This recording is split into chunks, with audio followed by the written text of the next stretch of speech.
Hello, everyone. Welcome to the second episode of the Renegade Realm Podcast. I am your hungry, hip host, Red Wolf. God. I'm joined by Macbound. What's up, Big Papa? I'm going to say that Yo, every time. what's up? And Assassin, welcome, my son. Hello, everybody. Did you just call me your son? I did. Did you clean your room? All right, Poppy. Yes, I did. Okay, well, good. I'm proud of you. And also, another man with a face, as you might have seen with your eyes, which is also on your face, is Sapio. Hello. Welcome. And we have Craig with us, as you can see. And I'm going to go ahead and blow this up so that way none of my personal information and my OnlyFans doesn't get thrown up there. Yeah, no need to dox yourself, Red. Thank Yeah, you. So please. a lot of these topics we are late on, but we're going to talk about them anyway because no one's heard our opinion. Who cares? I don't know. The first thing that we do want to talk about is the Xbox showcase. Is it real? Is it fake? Am I real? Yeah. Are you fake? What is real? What is real? Let's find out together. So Assassin, why don't you kick us off with that, so we can get into our predictions and what we think about what we might see if it's real. Maybe we'll wake up and, coma, something. Yeah, I'd hate for us Xbox fans to be disappointed again by Microsoft for not having a showcase in the middle, or not in the middle, just the beginning of 2023. But as reported on Windows Central by Jess Corden, apparently there's going to be something called an Xbox Developer Direct on January 25th. So what he did mention here in the article, it says games expected to appear include Redfall, Forza Motorsport, Minecraft Legends, and I'm assuming there's going to be a few other surprises related to Xbox Game Pass. He did also mention a point that Starfield may or may not be at this showcase, and that Starfield may get its own type of showcase or deep dive video later on, closer to its launch, whenever that is. Just to butt Hopefully- in there for a moment. May or may not. Those are just the two options. Yeah, There are those no are other the possibilities. Mm-hmm. And if it's there, it's not like it's there or it's not there, but it's there, but we don't see it. It's like they're playing, like the TVs that you can put on your ceiling. They're like actually playing it. It's like it was there the whole time, man. You missed it. Yeah. Yeah. He did also mention that it's not going to be an E3 style of show, so we're not going to get any big reveals for games like Fable or Perfect Dark. We're not going to get new reveals of what Compulsion or id Software is working on. It's just going to be, I think it's kind of similar to like Nintendo Treehouse. It's what it's kind of being touted as, where the developers talk about the games. They'll probably give a release date. Probably some new stuff that we don't know about. But that's what's rumored to come on January 25th. But in my opinion, I'd be shocked if this event is true. I'd be shocked if Starfield's not there. But I wouldn't be against it if Starfield was getting its own show. But that's just. I mean, I could see I said it last time. Whenever you think Xbox, anything, Showcase, Direct, anything, people are thinking Starfield. Regardless, if you're hyped for it or not, you're thinking about Starfield. I can see them doing this entire thing, and then at the end, then they go and stay tuned next week for the Starfield event on February. What would it be? February the 3rd. I don't know. Probably February 2nd if it's a week later. Second. Right. That number, that day. But I do understand why they would have their own. It's a huge game. It's going to be the flagship or Starship title for Xbox going forward. So yeah, I'm excited to see it. Sapio? What do you think? What? What do you think? What do you think about what? What are you thinking I about do right agree. now? I think like how at the end of Marvel's Avengers Infinity War, they had like a little text come up at the very end, like no post-credits scene that just said like Thanos will return. I think if they do something like that, it will be pretty cool with Starfield, because Starfield is truly the Thanos of Xbox right now. I'm hoping so, because my God, if what we've been hearing is true, Jesus. not that these people aren't real. Again, what's real? But if what we've been hearing is true, and Starfield is receiving good feedback in its play tests and stuff like that, yeah, it should be the Thanos. It should snap us right in half, like a phone book or something. I don't know. Mac, what do you think's gonna happen? Well, I think it's going to be driven a lot to be Redfall. I think it's going to be just put out Redfall, because it's that or Forza. One of those games are going to be the more driven game. I'm happy for both. I like both. I'm going to play both. But I do agree a little bit with how he said with the end of the credit thing. I think what they're going to do is they're going to imply, like, they're going to say the date. This is going to be the date that the game comes out. Kind of like a little hint. Hey, this is April 4th. Not saying that's my big date for every game, but any big major game coming out, I'm just going to say that. I don't think that's the date. But I think they're going to do that. And then also after that, they're also going to have, play the demo now on the dashboard. Go ahead and grab it, or home, whatever you want to call it. And we're going to get like a good 20 to 30 minute demo of the game.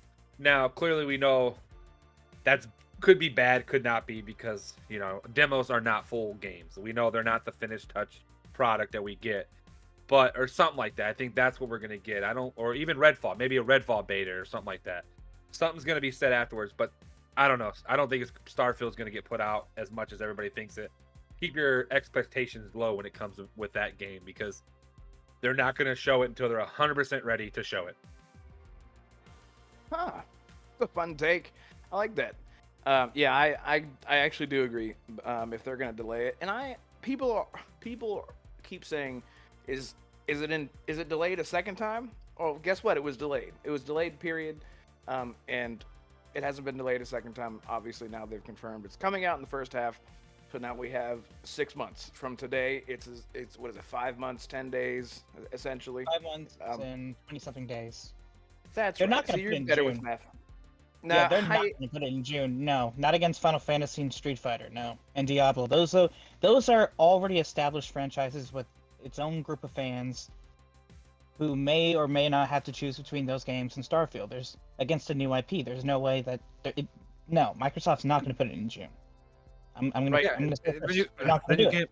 Then what about May? Like I say, you can't put it in May, because on May 12th, the game of the year is going to win there. Zelda. You can't put that against Zelda. I understand they're two different genres, but you just can't throw it out there at the same time, because what are people going to pick? They're going to pick Zelda. Everybody picks Zelda. Yes. That's the thing.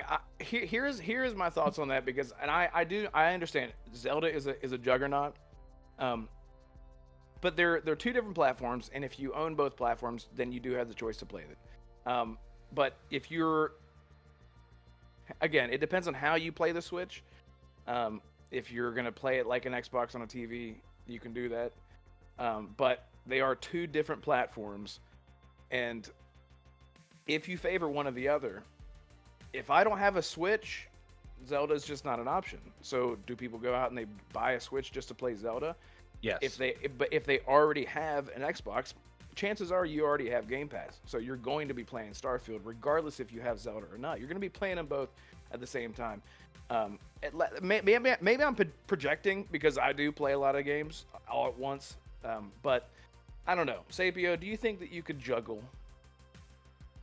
I can juggle, just in general. Good. Let's see that real quick. Talent that I have picked up. I don't have things to juggle at the moment, unfortunately. Okay. So if you had Starfield case in one hand, Zelda in one hand, you could. I think it is feasible. Definitely time constraint is something to think about. As for what was said about are people going to buy a Switch to play Zelda, I'm not too sure about, because this is the sequel to Breath of the Wild. So if people haven't played Breath of the Wild on the Switch, I don't really see what would motivate them to buy a Switch for the second one. I want to add something to that. I will say, same reason what I did with my PlayStation 4 a little bit. When I bought my PlayStation 4, I bought it for Spider-Man and God of War. Okay, now my buddy did the same thing. He did it with Spider-Man. He didn't care about God of War. He literally only bought a PlayStation 4 for Spider-Man. He bought the Spider-Man edition. As soon as he beat that game, he literally platinumed it and sold his PlayStation. People did that. I'm sure people did that with Zelda too, because people don't care about the kid games. Nobody cares. I don't want to imply that not every Nintendo game is a kid game, because I love Mario, I love Zelda, I love all the games that is implied with. I love Xenoblade, by the way, if you don't know that game. But I do think people will go back and buy a Switch if they want to play Zelda. They're gonna do it. And a Switch is, I'm not saying it's cheap, but it is. You can find a $200 Nintendo Switch Lite, buy that game for $270, $300, sell that Switch Lite and sell that game, and almost get all your money back within, if you play it for a month. You know what I'm saying? It will happen. People will buy a Nintendo Switch if they want to play it, if they do not own one or did own one and probably sold it or whatever. But I do agree that if you played the first Zelda, you're most likely going to play the second one if you still own a Switch. Right. But I do think people will buy a Switch that don't own one, that did play the first one, you know? Mm-hmm. Yeah. Plus, you have to consider that a new IP specifically, it needs its own area to land with no interruptions. Like, the reason that Ghost of Tsushima back in 2020 was so talked about on Twitter, on YouTube, on Reddit is because it had its own release time in July. No game releases in July, so it had all that time to soak up public opinion. Same thing with Hades. Literally a month later, Hades had August all to itself, if I recall. And because of that, more people talked about it. More people recommended it to other people. And Starfield absolutely needs that. It needs that word of mouth. And I know people will say Elden Ring had defied that, but let's face it, From Software rarely misses with their games, so Elden Ring was going to sell well either way. But Starfield, it needs its own dedicated time and space where people could absorb how good the game is, recommend it for people, to their friends. Like you said earlier, this is the biggest flagship title for Xbox since I believe maybe Gears of War as a new IP. If Halo was the reason to own the original Xbox and Gears of War was the reason to own the Xbox 360, Starfield needs to be the definitive reason to own the Xbox Series. It has to. I love that point. Yes, because back in the day, Gears of War hit like a truck, a very large truck, I will say. It's actually whenever I started playing online was whenever Gears came out, because it was so huge and it was just new and felt different. I remember people talking about how, dude, I could take cover behind a freaking refrigerator. Isn't that crazy? And then all these other third-person cover shooters that we have nowadays, you're just like, whatever. You can take cover behind a tree branch if you wanted to, and somehow it works. But yeah, the fact that, and I've said this a lot to you guys. Bethesda has what I call their Bethesda template. So you know what to expect with Bethesda games because of their engine, not only, but just the way that the game feels, the way that it's all set up. You could go from Morrowind to Oblivion, and then see how there's the first and third person. Then there's the inventory. You got to press B to do that. You know, aside from key bindings, you know, you guys get what I'm saying. You can look at a screenshot with all those games side by side and say that's a Bethesda game. So I think a lot of what's carrying Starfield, as far as the hype goes, is that we know what to expect from Bethesda, and this is a setting that they haven't gotten into yet. This is like the trifecta. They have the post-apocalyptic, they have the medieval fantasy, and here they go. They're finally doing sci-fi. And this has been a very long time coming since they wanted to do, what's it called, the 10th Planet? Isn't that what it was back when they were doing Wayne Gretzky's hockey?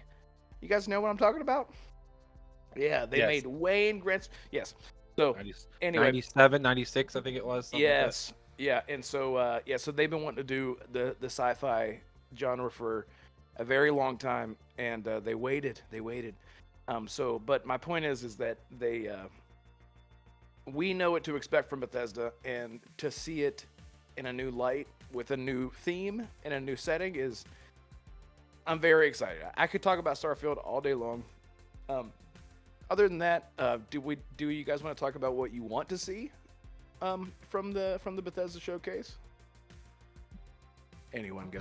I'll go ahead. I'll go first. I mean, like I said, just as much Redfall as possible. I'm gonna go ahead and say what I said earlier. Just as much Redfall. I want that, and I don't think we're gonna see much else besides just little games that we know about. Clearly, like Assassin said, this is just a little treehouse of games we know that's coming. They're not gonna. They might. I mean, the chance of them announcing something is very, very small. I mean, clearly with all the stuff still going on with the FTC and the CMAs and stuff like that, they're not going to announce any more things than they have to, because then they'll just have to add that to the books of bullcrap they have to put up with. So yeah, we're gonna see the most basic stuff we're gonna see, and that's what I want to see. It's just Redfall. Give me as much Redfall. I love games like that. Everybody says it's a Left 4 Dead. If you go back and if you read some stuff, the people that made it said it's more like a Far Cry game with vampires, which is something I love. I love Far Cry. I own every one of them, outside of 2. I don't own 2, but that's because I played it, but I don't own it no more. But I love 6. I love 4 and 3. 5 was a little iffy, but just didn't like the way it was. But man, I love them. So you can only imagine with vampires. It's been a genre I love since Blood Rain back in 2005. Oh fuck yeah! So oh yeah, definitely, you're talking about that takes me back. Yeah, so definitely, I love my vampire games. I mean, Castlevania is another one that a lot of people don't talk about for some reason. I don't understand why, but definitely won a vampire game, and Redfall is my game. And I don't think it's going to win Game of the Year, but it's definitely going to be the most hyped up game for myself outside of Starfield. Clearly, Starfield is the game we all want, but I just don't think they're going to show it. I think it's still too early for it. Yeah, Sapio. What do you want to see? Yeah, no, I completely agree. I don't think we're going to see anything new. This is named Developer Direct, so I'm assuming what they want is just the developers to come out and talk about the progress they've been making so far. So I don't see a future out of the 14,056 that I've seen. I don't see a future that where they announce anything new. And out of the ones that have been talked about, I don't really care about Minecraft Legends. I don't really care about Forza because I'm not a racist or a racer. There you go. There you go.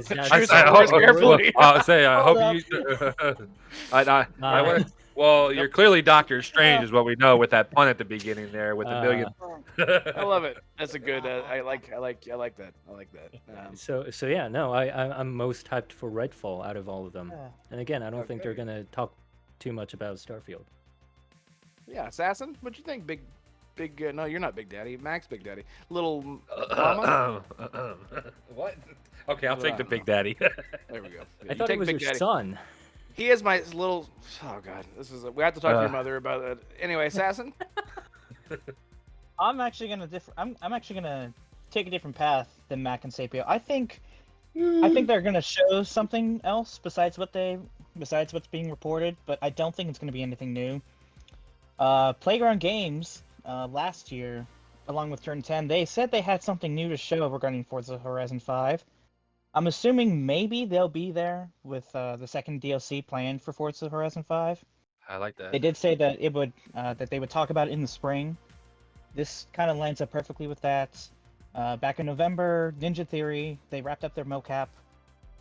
It wouldn't be too out of the realm of possibility if Ninja Theory's there and say, we wanted to show you some more behind the scenes. Our dev diaries are coming back, and the next time you'll see us will be at E3, which lines up perfectly with what Max said. They don't want to announce anything because, like he said, it would add to the argument that the FTC would use against Microsoft.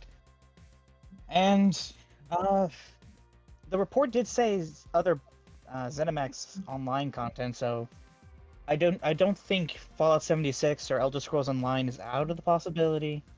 Yeah, they could add more to that. I agree. What about Hellblade 2? I just thought about that. Since you're saying other games, I didn't think about. That's another one that we could get a release date there. Yeah, I that or just this kind of same situation that Assassin just said, like where they say, okay, we're really working on it. We're gonna show you a few little things, maybe like a 2-minute video of them, like the vidocs where they show the pictures on their cameras, on their computers up from a camera. Like it kind of, we all have to zoom in and zoom on these pictures because they don't really show us a clear cut of it.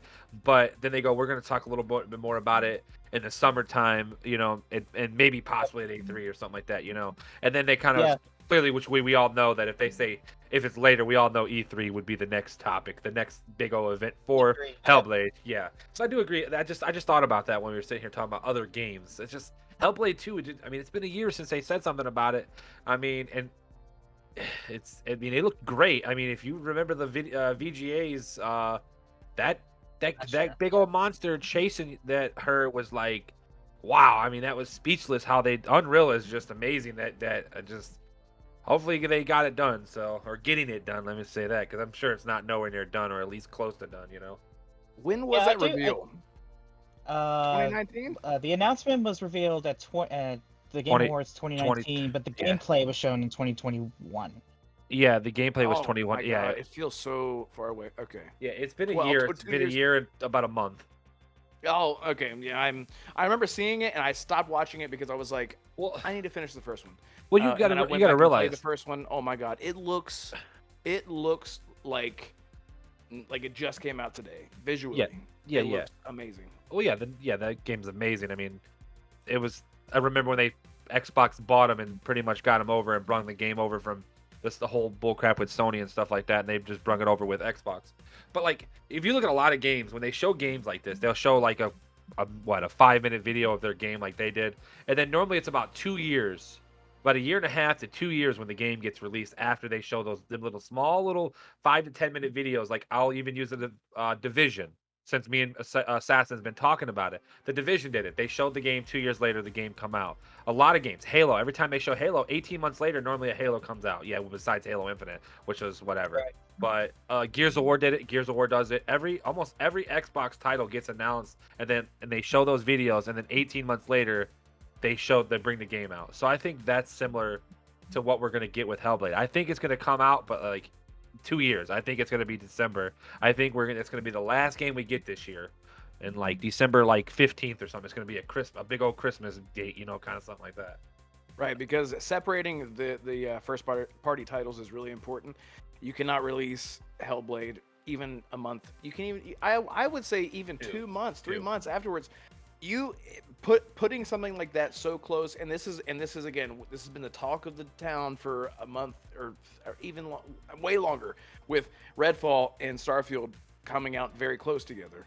And I don't want to go again on that, but just as far as first party title releases being so close together, I do agree with you that Hellblade would behoove Xbox to go way far out and go back into November and December whenever everything has been absorbed. We've had enough time with Redfall, and we've had plenty of time with Starfield at that point, so the hype has died down a little bit.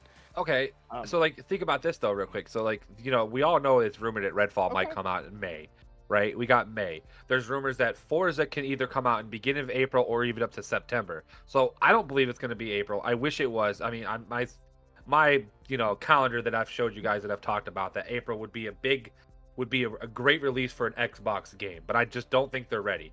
Okay, Forza might be, but I just don't see it. Okay, so we got Redfall in May, Forza August, September, and then we got Starfield late October, early November, which will probably be a November date.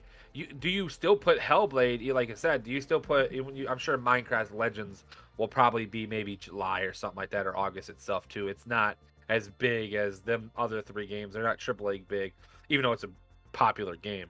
It will get his money. But how do you imply a fourth game if you don't release one within the first 4 months of the calendar year?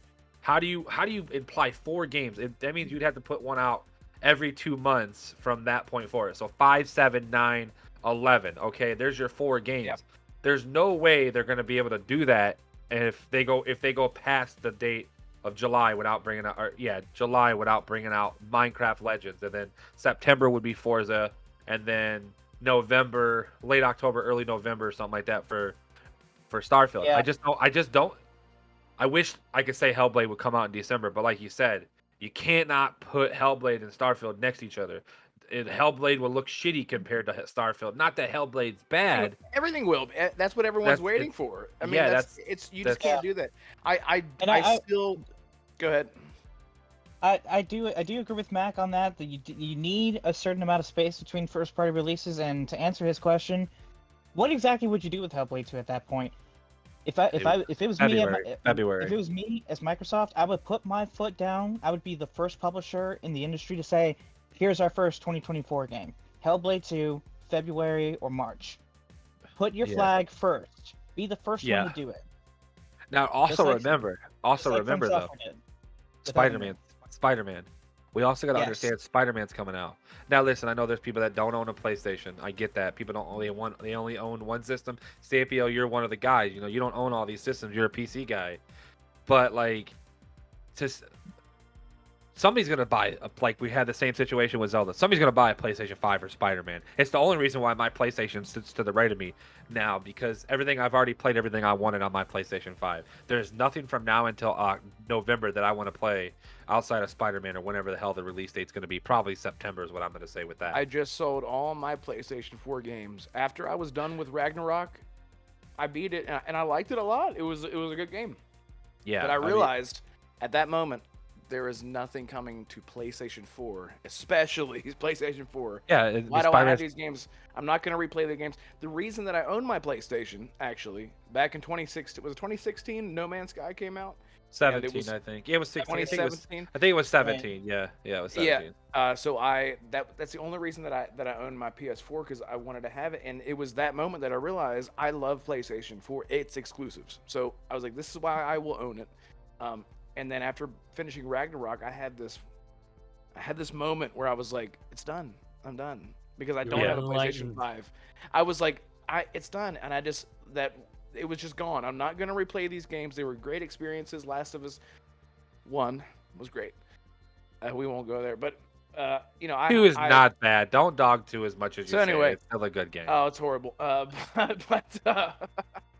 The reality is that everything that's coming soon, that you're excited for, it's on next gen now, and that's kind of where I'm at. PlayStation 5, I don't have a Well, PlayStation 5. So do you have a Series X, right, Red? Am I correct? Oh, I mean, yes. clearly you do. I mean, you play Witcher. I mean, do you even at this point, would it be even worth keeping an Xbox One? Would it be even worth having a Series X right now?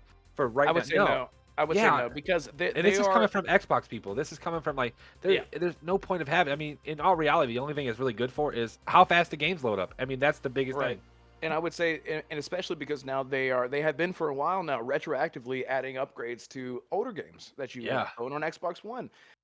For The Witcher, you just mentioned The Witcher, for example. That game came out on Xbox One and PS4, and now it has a next gen upgrade that's Best game ever. it's insane. It is the best. Hey, look at this.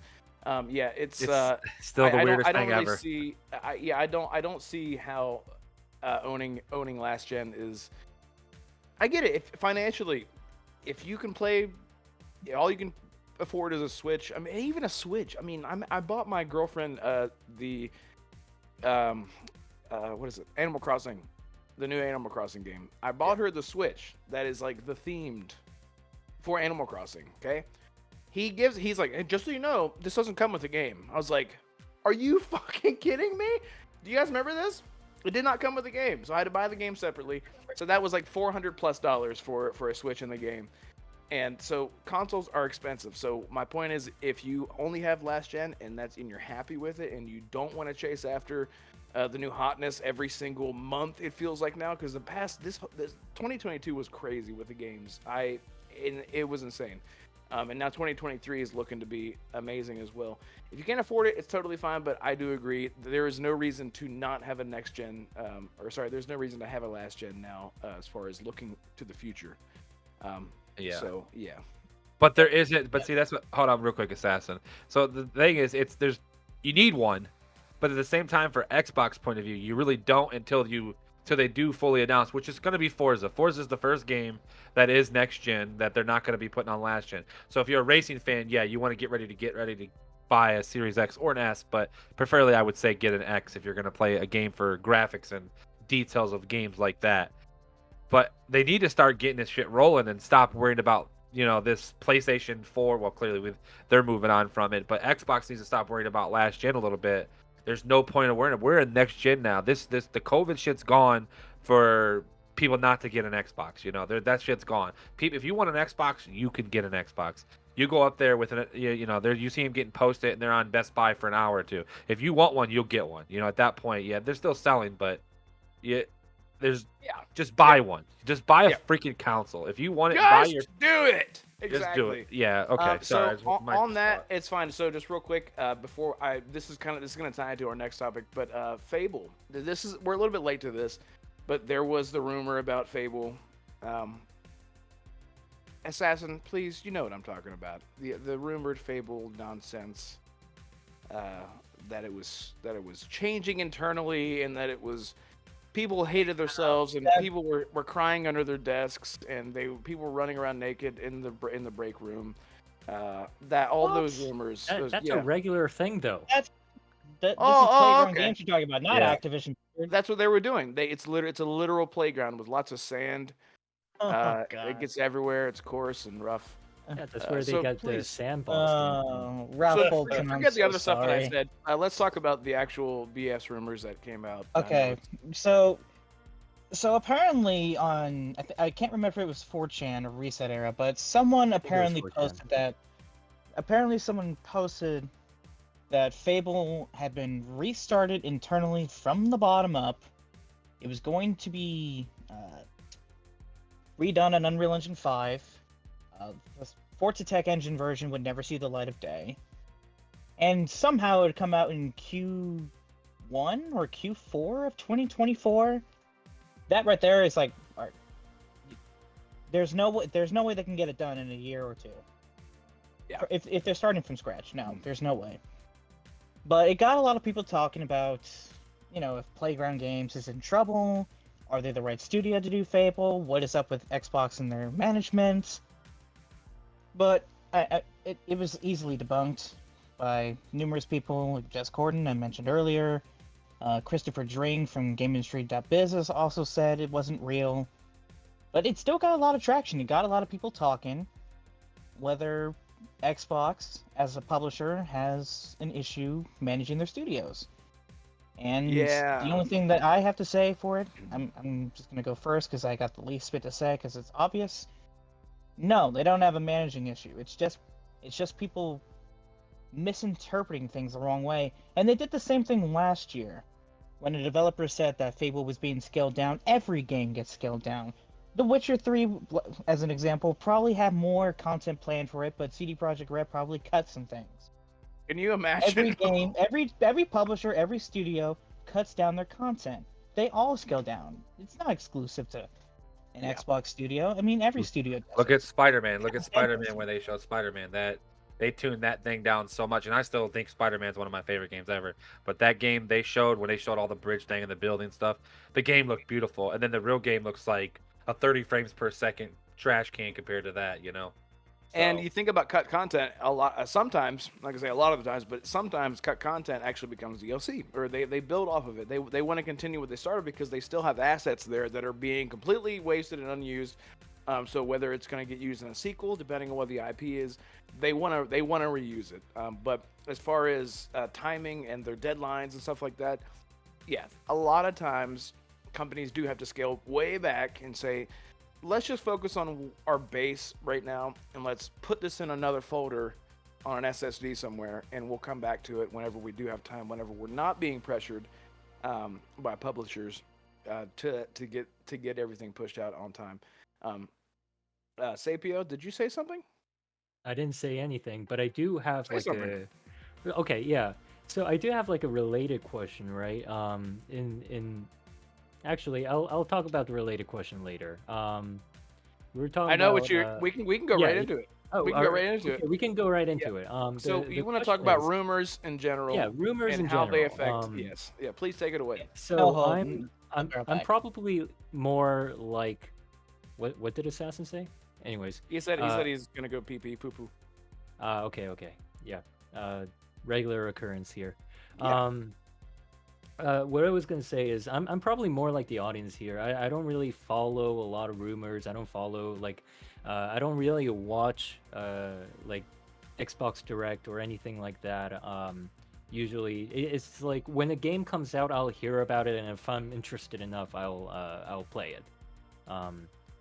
Part of that comes from just being fairly busy IRL, just in general. So one of my grievances is if there is a game that I'm very hyped about, it's very rare for me to be able to play it when it comes out. But when it comes to like rumors and leaks and stuff like that, the question is like, where do we get it from? Like we've mentioned for the Fable, we saw it on 4chan, and 4chan we all know is like an anonymous posting board, so people could just post whatever the fuck they want. Yeah. Like how do we know like it's true? Why do we need to care about it if it comes out on 4chan of all places? Stuff like that. Like why do we look at rumors in general? Yeah. I would say, and I think an assassin better hurry because he's going to want to say something about this, because I would say it's because unless you are so active on social media of any kind as a developer, as a publisher or whatever, and you're not out there talking about the next hotness about did you know the feature in our upcoming game will allow you to do this, and then you're like, oh, that's a little tidbit here and there that you get.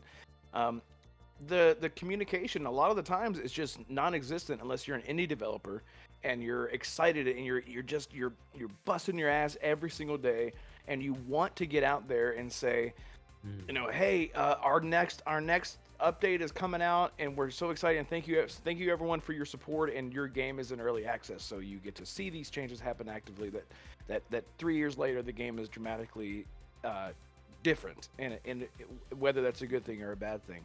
So whenever a rumor does happen, it's not that we don't have a choice, but we don't have anything. So when we get something, we latch onto it with a death grip, and we have to chase after it. And people make articles on it, and people make videos on it. I'm sure that I will in the future, and everyone does. Everyone does it.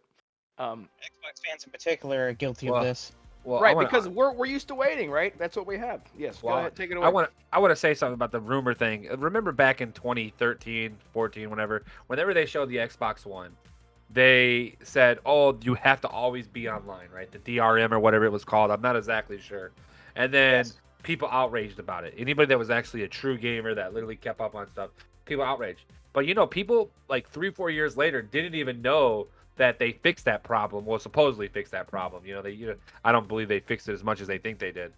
A buddy of mine was like, "Oh, I don't own an Xbox because I don't have good internet and my internet's always going out." And I'm like, "What do you need?" I'm like, "You can still play your Xbox." He goes, "No, they said a couple years ago that you have to have internet on all times." I said, "No, that's not how it is. They changed that."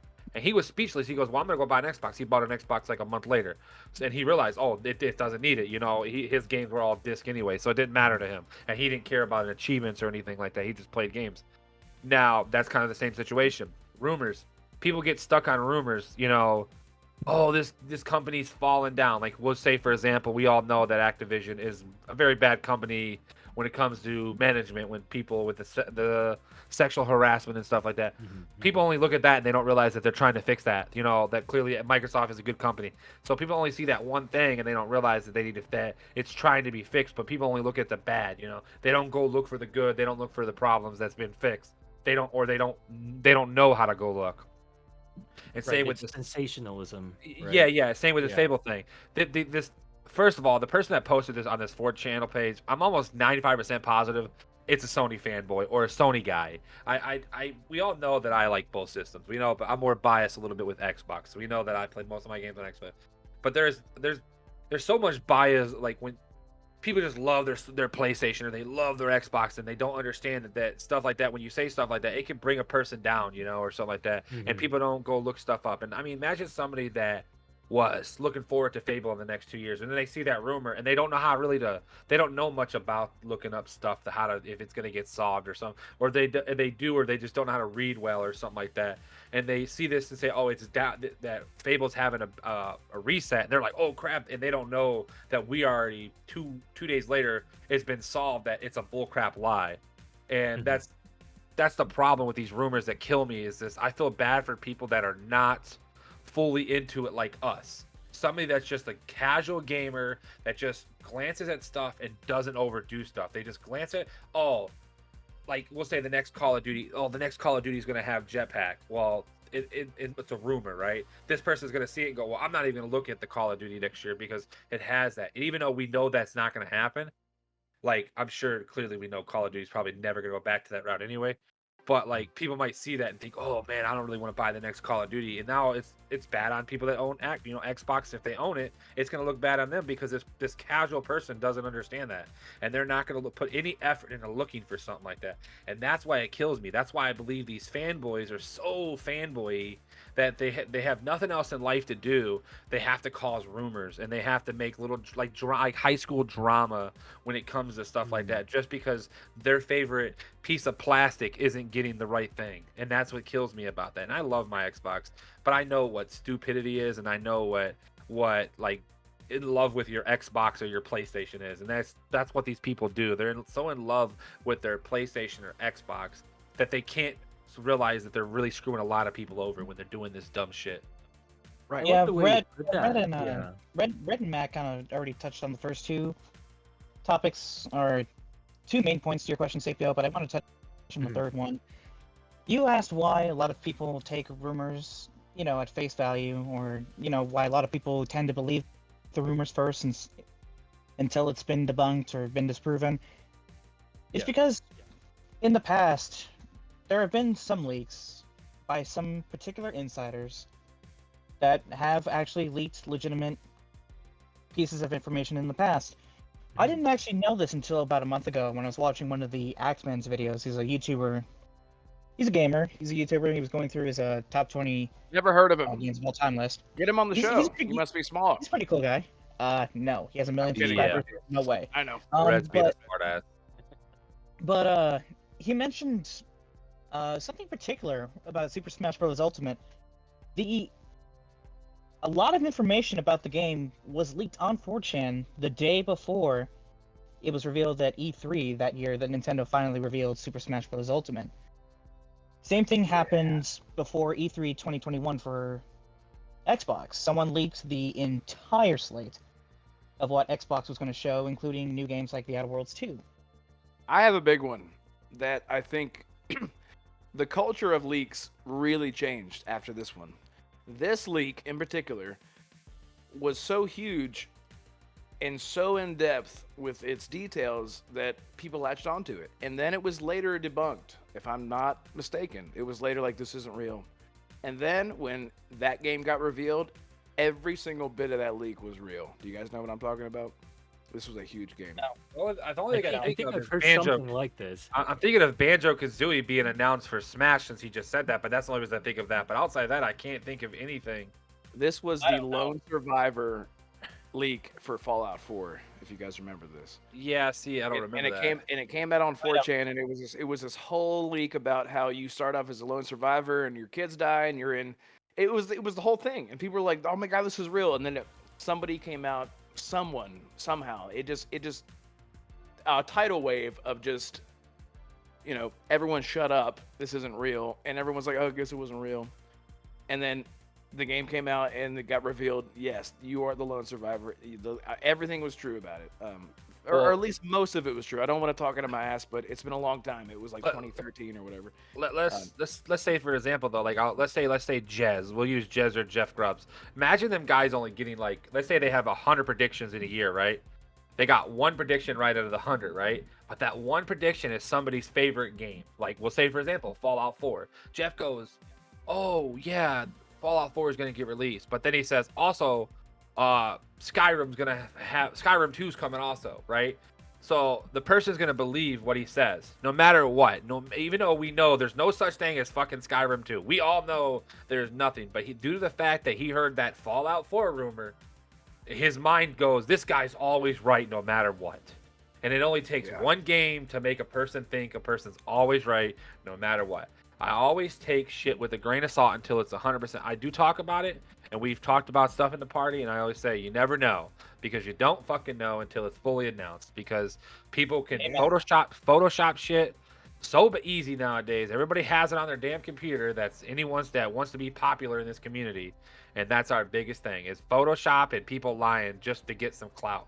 And that's our biggest thing. Because in reality, I can make a YouTube video going, I have insider news that Halo Endless is coming out at the end of November, and it's gonna make Starfield look stupid. And people are gonna, somebody that loves Halo is gonna be like, oh, this Macbound guy is the fucking coolest, because it's something I want.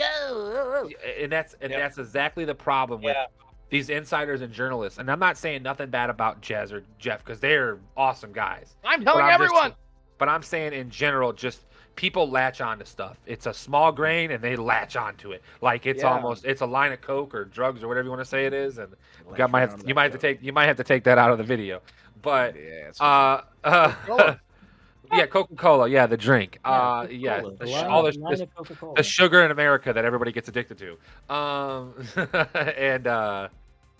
it's one of those things where it's just they latch onto it, and that's what kills a lot of people. So because in all reality, if we can get let's say Scalebound, if somebody come out with like a legitimate thought of Scalebound being remastered by another company, Platinum Games has to give up all the rights to that of their engine and stuff like that, and give it to somebody that might do it the right way and not BS them and make Bayonetta 10. Golden Games Studios. Yeah. It would be a fucking World War III for fucking gaming if you heard people talk about Scalebound getting made, actually, just something like that. Yeah. So Can I that's ask you a question. Well, everyone, when Scalebound was anyone who was here?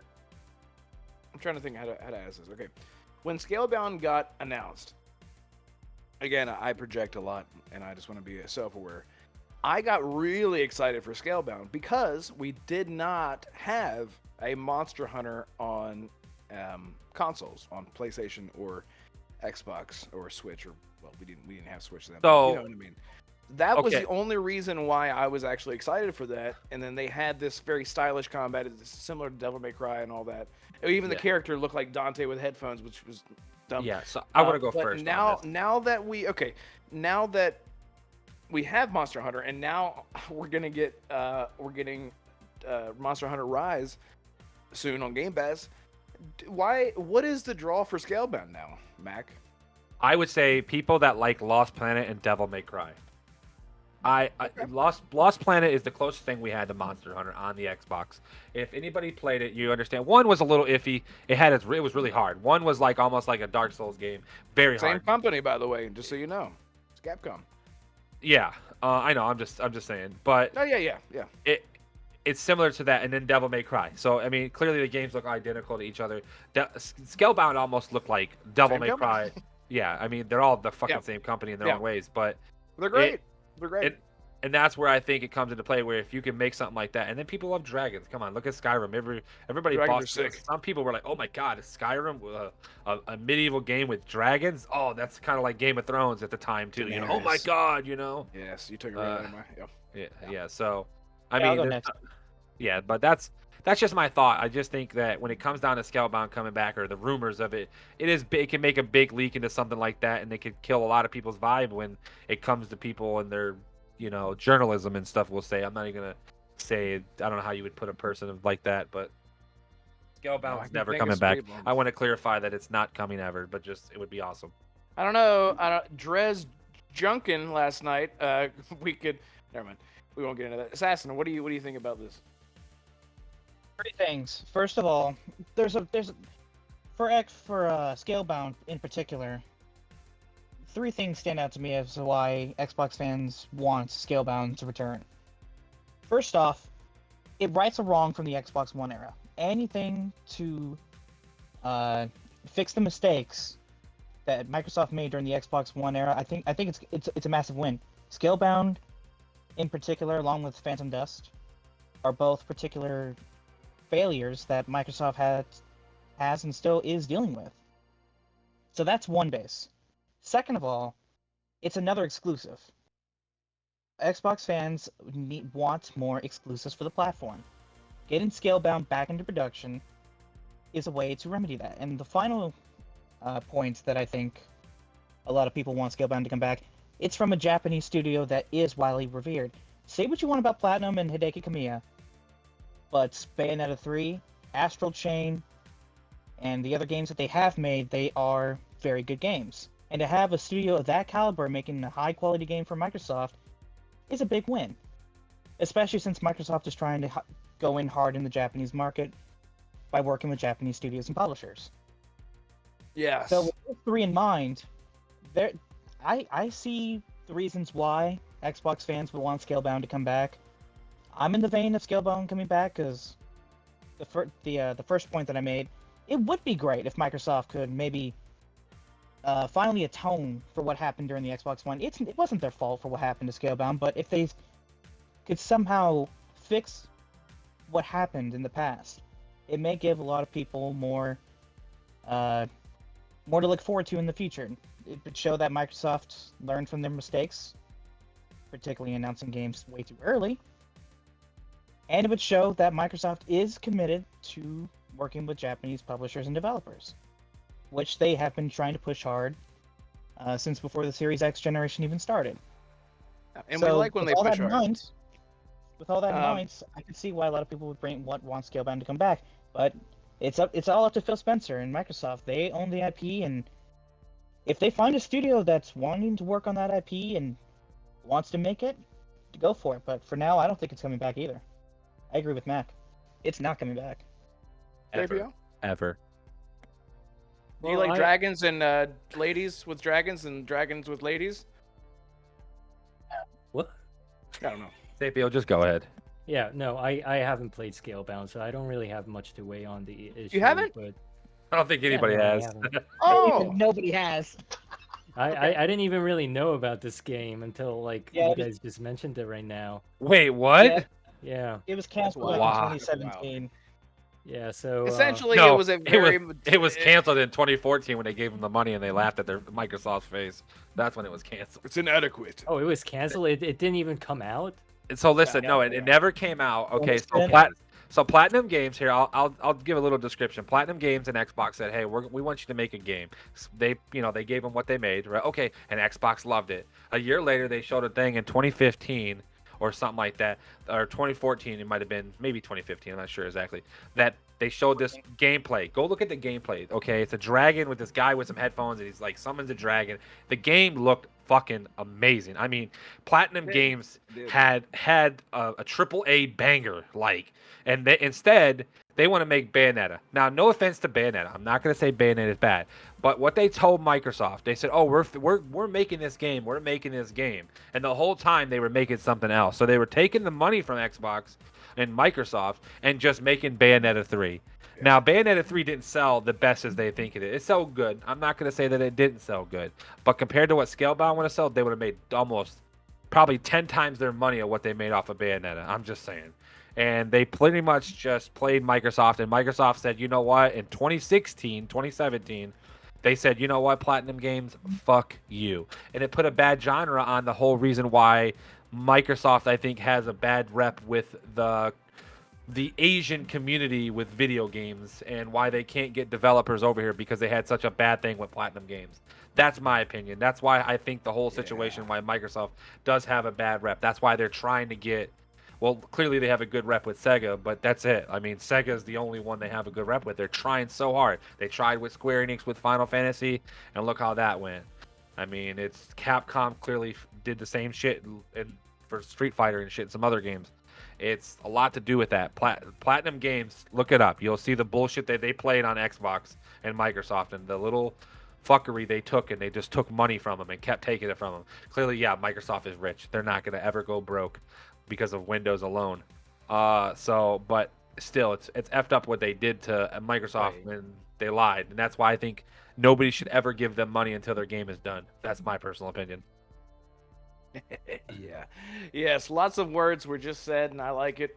Let's switch it up a little bit because things are getting heated, and I didn't even write this down in the show notes. Wait. Before you do. Oh. One last thing about Scalebound. One last thing. Yesterday was actually the 6th anniversary of when Scalebound was canceled. Aw. It's been 6 years Anyway. and a day since it was canceled. Ooh. Yeah, I'm sure. Again, I was talking about assets. Where are those assets? Where are they? What are they? Are they? Is that Bayonetta in 3. Bayonetta? Yeah. Fuck. Yes. Definitely. Anyway. Hey, Bayonetta 3, and what's the new one? Bayonetta Origins? Yeah, okay. Bayonetta orgasms. Yeah. Like, guess who's not buying that game? Me. Yeah, man. Jennifer Hale is Alright, buying it. So I just want to switch it up, and I'm putting you on the spot, Sapio, because yes, this is about you. And last show I did tell you this was gonna come. So That's what she said. did it come? Did you come? Wait, did you? Don't spit your water. Leave it in the video. Leave it in the video. Okay, shit. No. How is Batman? Okay. Haven't played yeah. it yet. Good. Boo! You. Boo! So the plan is once my schedule clears up a little bit, I'm gonna make a whole series on it. Oh, okay. Never mind. Okay. You're And I'm That's- gonna link the okay. podcast on my channel and everything. I'm gonna be like, the first video is gonna be titled "Some Renegades Forced Me to Play This." Okay. You know, that's you Fair don't enough. have to worry about it. It is coming. I knew you didn't Yeah. play it. I could feel it in my balls. So that's good. All right. Well, moving on. I want to talk about this because I'm a huge fan Uh, of the series, but I've been keeping up with leaks a lot, and no one maybe there are dedicated channels to this game that I have not seen. Payday 3 got revealed, and I could not be What? happier. Payday 3, Mac. It got revealed. It's a real game, and I remember it was 2 years ago. I remember seeing an article, and I'm sorry I can't give the source, but they talked about how apparently the game is set in a huge open world in New York City, and so this game will feature getaways and stuff like that. They're Oh. really upscaling the game They're really keeping it into From like what it how New York City really is in real life. That's not bad. I don't blame them. every day. Yeah, Yeah. robberies every single day. All they need is rats and hot dog carts, and they'll be fine. There we go. Rats in hot dogs, and you eat those, and then hot dogs. Well, yeah. I don't know. You know, Spider-Man's out there. Really? I didn't know they fully announced it. Is it an actual trailer, or is it just saying, "Hey, we are making this game. It's coming out soon"? Is it Well, that? it's on Steam. Payday 2? Is that what you? Sorry. I didn't- Payday 3. Oh, Payday 3. Sorry, what was the that for question? pre-order? Payday Yeah, did it's get for good. pre-order, I think. Yeah. Okay. Or wow. Payday it's 3. like it's something you can add to your wish list, and they have a little Wish list, teaser okay. video. Okay. Yeah. Nice. Okay. Yes. I did not so- know that. I will be back in 5 seconds because I'm gonna be looking that up. Okay, cool. Yeah. So Okay. Payday 3 had Assassin and Sapio. Have you guys played Payday at all? No, I've No. watched gameplay of it though. So you know what I it have is. to, yeah. It's- Yeah. Okay. It's a Yeah. heist game. So it is a heist game. Now, my question is, we know that Contraband apparently is coming out, and is that by Avalanche? Yes, the studio behind Just Cause. Yes. Yeah, Avalanche. so Avalanche. How are they going to compete with Payday, an already established IP? We talk about established IPs versus new IPs, because whenever you By play making a Contraband- banger. Well, yeah, because Yeah. whenever you play Contraband, you're going to say, everyone's going to. When Okay. open world games started coming out, people say it's the GTA, but it's the Skyrim, but, and now when Contraband comes out, it's going to be the Payday, but it's set in the 70s, right? Okay, so Story, characters. You go, man. yeah, okay. Yeah, I just want to. I'm not really gonna start it off on what one of you guys do because I've been starting all of them off. But Mercenaries 1 and 2. I'm gonna go with it's gonna be similar to Mercenaries. If you guys ever played those games, I think that's because Just Cause kind of is a third-person game. They're known for third-person games. They're known for now. You put that's almost like a Mercenaries game. That's what I think Contraband's gonna be like. Not exactly like that. We're gonna drop tanks and shit in there because clearly that's back in the 70s. But we're gonna have similar. It's gonna be similar to that. You know, constant chaos. You go kill things. You rob people. You take their money. It's gonna be like a Grand Theft Auto with Mercenaries mixed together. You know, somewhat. And then that's with Mercenaries. So that's what I think. I'll let one of y'all go ahead, and I'm just not going to talk much about this one because I really don't have much else to talk about with it. Can't wait to play it. Can't wait to at least look at it, or at least try it. So,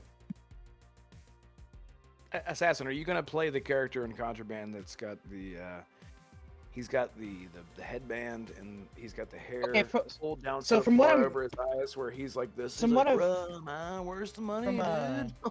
What I've seen. Let him speak, in Red. Yeah, go ahead. What I've seen in Red from the leaks about Contraband, it seems more character oriented. Apparently, it's set in a South Asian country. It's gonna be open worlds. third person, like Max said, that Avalanche is, that's their specialty. Open world, third person, over the shoulder action. Oh wow. You okay? Just dawned on me that maybe Contraband may actually be a Sony type of game, but I'm gonna let that go. But Well, Sony only makes third-person games, so any third-person game could be a Sony game. Sony makes movies. touche, Go ahead. touche. But from what the story, bits I've seen from leaks, apparently the character in the game that you're going to be controlling is going to be fighting against the mafia. You're apparently going to be stealing shipments of, money and products. Weed. Maybe weed, I don't know. From the... That's cocaine era, by the way. That's 70s or cocaine. Yeah, I know. Yes. So that does fit in perfectly. So, you ask how Contraband may be different than Payday. Payday, from the gameplay that I've seen, it's a bit more tactical and gameplay based, whereas Contraband, from what I'm seeing, it may seem more story driven. What I think Contraband may end up being, and I'm just gonna throw this, I'm gonna see if it sticks to the wall. The gameplay, I think it's gonna be like Division meets Mafia meets Payday. That's what I think it's gonna be like. But I don't know. That's another game from Microsoft that we need to see some information on. It's been almost 2 years since that game was announced. But I'm curious about Payday 3. I mean, as long as I have at least 1 or 2 associates to play with, because I know that's multiplayer. Does Payday have a 2? campaign? Yes, it actually does, but it's the narrative is driven by the dialogue, from what I know and what I've played so far. So you'll do a mission, and the dialogue is happening while you're playing the missions. There aren't any cutscenes that I've seen, and I hope I'm right about that, because oh my god, that game has has a passionate fan base. But there is a campaign, and it feels like GTA heists the game, but not cringy. God, I'm gonna get totally destroyed. But yes, it does have a campaign. To answer your question, yes. I have a few friends to play with. I don't mind diving into Payday 3 when it launches. And from the screenshots Payday that I've 2 is seen, on Game Pass, so you can jump into it. I am ready to jump in with you all. And Sapio, I don't know if it has crossplay, but yeah, Sapio, we got to get you an Xbox. We'll see. We'll see what happens. oh, we'll see.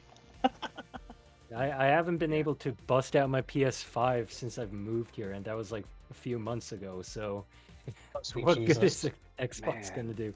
I'm so Yeah, sorry. I've been super busy. It's very unfortunate. Are you ever gonna not be busy, Sapio?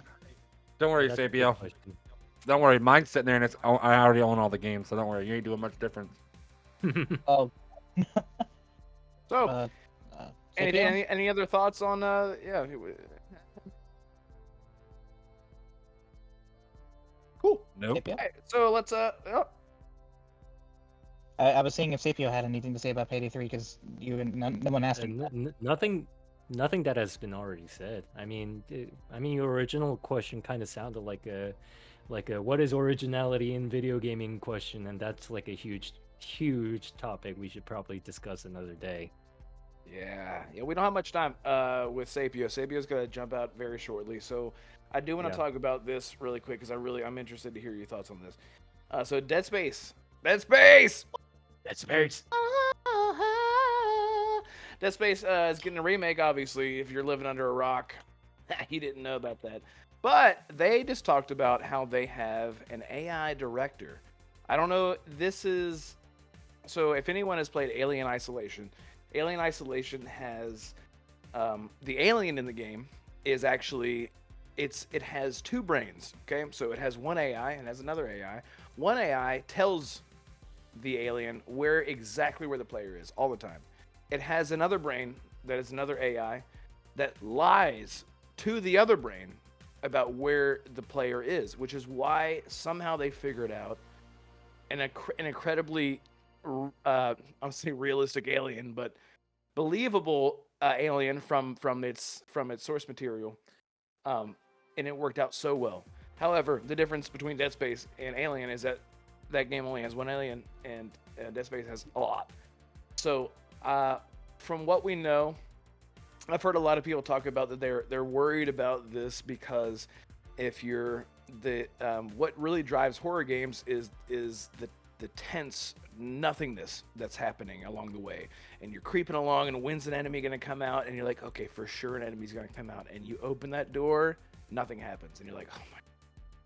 And then as soon as you come out of that room, something happens, and that's just the beauty of horror games whenever they're done right. So this AI has what is it? 400 random encounters that they added in with the Random AI director. occurrences. Occurrences. Okay. Now, if you played Dead Space before, there are a ton of vents and crawl spaces and stuff like that that they will literally they'll just fly out of the vent at you, and the vent exploding on its own is scary. So I wanted to get your guys' thoughts on. I'll start with you, Sapio, about how this could affect it positively and how it could affect it negatively, as far as the type of game that Dead Space is and how the AI director could be. Could it be good or could it be bad or both? So obviously, it all depends on how it implements it and how the AI is basically trained or finely tuned. For me, it doesn't really sound like this would be an active like they call it an intensity director. That sounds more like a buzzword. It kind of just seems like random events opposed to scripted events, which I guess you could compare it to the Callisto Protocol and how they did horror engineering. And they finely tuned each and every hallway, each every door sequence, how you are led through the level and stages. That is just how things are different. And in terms of this, the obvious fear is that the AI will come up with this kind of randomly generated amount of duration until another scare happens, which could be good, which could work. It's been very much proven that random intervals between stimuli has a greater effect on the human brain than fixed time intervals or fixed frequency intervals. I can't remember the exact vocabulary for it, but that is a psychological thing, so it might do the horror very well, but the idea is that maybe it will be too much. Maybe there will be too much and too little downtime in between for you to relax. So we'll have to see how they implement it, I guess. That's my opinion. Yeah. Assassin, are you scared? Are you scared? No, I welcome Are it. you scared right now? No, not at all. Okay. All right. Well, then go ahead. What do you think? Okay. So anything to make the game scarier, I'm all for. The AI director or the Alive system, the intensity director, whatever it's all called, having 400 random encounters intertwined so that way no gamer has the same experience. It's intriguing. It kind of builds upon what Resident Evil 2 Remake was trying to do. Yeah, baby. And, you know, it did the same thing that Dead Space Remake is trying to do, using the atmosphere to help tell the story. But Dead Space never had that opportunity back on the Xbox 360 when it launched. I was playing the original game a couple weeks ago, and I played the first 3 hours. You know, with all of its graphics. Well, let's just leave it at that. So to compare the original and the remake and what the developers are trying to do, it's got me more excited. And another thing that I want to add, particularly for the Dead Space remake, I don't think anyone knows yet. And Red, you mentioned cut content earlier. One of the things that that Dead Space and the Team at Motive are trying to do, not only are they changing up a few things, like changing a few cutscenes or making the game a one-camera only game like God of War, or games like that, But they're also adding in content that was cut from the original game and adding it to the remake, which I think is pretty cool. So they're literally taking stuff from Visceral and putting it into the remake to help keep gamers on their toes. And now, is that cut from Dead Space 1 specifically? Yes, from the original See, Dead Space, again, 2008. Yes. Let's go. I love it. We were just talking about assets not being used, and I love that. That's so cool. I love that. Yep. When you add all that together, you can see that Dead Space Remake didn't need a remake, and I know we've already had this discussion before. Is it worth $70? In all honesty, after hearing all this, yes, it is. Yes. I'm I excited think to it play is because it has a legacy to it. I feel Mhm. like you could look at something like Gotham Knights, which, by the way, I loved. I know Mac loved it. I didn't expect to love it as much as I did. So the expectation is sometimes when you get your hopes too high, the game that was great becomes good.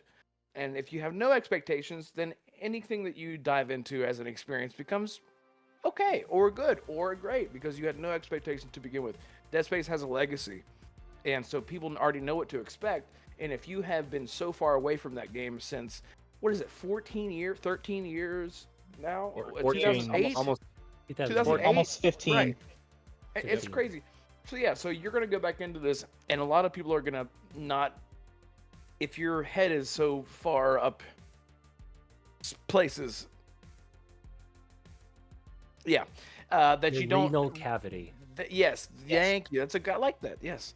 So if there are too many cavities in your life, this episode is sponsored by no, but basically you would have to look at a comparison of Dead Space original and then the new one to see the difference. However, I did not because I remember Dead Space, and when I saw that gameplay, I was like, "Holy fucking f word!" That game looks amazing. And so to hear that they're doing all these changes and bringing stuff, some new stuff. I mean, I've seen some screenshots. I am one of those people that I want to go in as blind as I absolutely possibly can, just to get the full experience. I fell. So, yeah. I have fallen in love with the original after 3 hours, and I'm forcing myself not to play anymore until the remake comes so I Oh. can experience the new version. Good man, good man. Yeah, just get like a little taste of it, especially the Mhm. beginning. Because by the way, the very beginning I'm hungry. of Dead Space 1 is a Callisto Protocol does a beautiful homage to Dead Space 1 in the very beginning of the game. And if you played it, you know, Mac knows what I mean. Very beginning of the game, it's just camera panning right behind the protagonist, and the sun comes out just the same way that it's a whole thing. Fuck.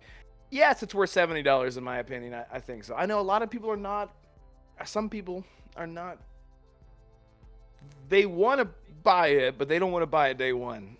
We just watched Colt Eastwood. Shout out to Colt Eastwood, friend of the show, father. He's our father. On his show last night, he had a poll, and he talked about how people aren't not too excited about that, or maybe that was last. I don't know. Anyway, shout out to them. Not a lot of people are going to buy it day one. They want to wait, and I know there are some people that think it's going to come to EA Play, which is tied into Game Pass. So a lot of people are just going to wait, but I'm not going to wait. So yeah, these are Mac. I think it looks good. I mean, I definitely like we were talking about the 400 lightings before the show and stuff like that, and all the random encounters and stuff like that. I do think that's cool and stuff. Will I play it? I'm very skeptic on scary games. I know this game is. I'll be the first to admit that I'm a baby when it comes to stuff like that. I don't like jump scares. I have a bad heart anyway. I don't want to make it any worse than I have to. Not literally, but more of a joke. I'm gonna play it, but only because my brother's gonna buy it for me. It's not because I'm gonna buy it. I wouldn't have paid $70 for it because I don't like to pay $70 for games that is gonna make me poop myself almost. And dude, does it look good? Yes, it looks amazing. I mean, I'm gonna play it. Like I said, I'm gonna put some time into it. Try to at least. The first jump scare that overdoes it for me, I'm gonna probably call it quits because I cannot do that. It's just like I said, I'm a big baby when it comes to scary shit. I cannot do it, and I don't know. But the game looks. The little clip that I did see of the of him using the gun or whatever you want to call it, and it was like chopping them up. It was like a little glimpse of it I seen, and Yeah, it the was plasma cutter. yeah, the plat. That's what it. Couldn't remember what it was called. I thought I knew it was a cut or something. And it looked good, so that's why I definitely want to try it. But like I said, it's very scary. Very. If you don't, I know a lot of people say the first one had a lot of jump scares compared to the other two. So I can only imagine them adding 400 more random encounters, or whatever the case may be when it comes to lighting and just making it worse than what it is. So will I play it? Yes. Will I think it's worth $70? For me, no, but I understand why people would pay 70 for it. Just kind of like the same situation with Callisto Protocol. I don't think it was worth $70. I just don't think games that are less than 8 hours or 10 hours are worth it. And then this scared the shit out of me. I don't know how long Dead Space is. I know it's somewhere in that time frame, the 10 to 20 hour range. So. If I remember the how long to beat it website, I think they put it at like 20 hours, 15 to 20. Yeah, but see, Somewhere along to that. me, okay, so when those websites do that, they said High on Life was like a 10 to 15 hour game, and I beat it in 6 hours, and I went back and got an achievement, and it took me a little longer than it was supposed to be. So I don't believe those websites when it comes down. I'm gonna say probably 10 to 15. We'll say, I don't know. Buy it, enjoy it, enjoy. If you're a Dead Space fan or like to scare the shit out of yourself, buy the game. It's the best game you're gonna get for scary badassness, but not for me. Not for me as a person. So. But we'll play, so I'm not gonna. But I won't probably put my whole life week into it. So, Yeah, Just- so you'll be streaming it, right, Mac? if I stream it, I only would stream it if I can get over 50 followers, and I can get a webcam by then. So Okay, and where can they follow find you Mac. on Twitch? They can find you at Macbound. Macbound. It's just Macbound. It's just Macbound. My gamer tag, my name. Profile pics the same. Twitch.tv. We need to get Sapio out of here because I know he's got to go to his personal stuff. So let's yeah, get him out of here. Witnesses to take care of. Did you forget yeah, the body, Barry? Or I didn't know no, we were. there- I didn't know you were a hitman. Okay. Now that I know. I didn't see that. Give hit me your number. man, on the booty. I don't know. What? Sapio, thank you for coming Yeah, thank you. on. This isn't the Rainbow and, podcast. Not yet. Look at these colors. Woo.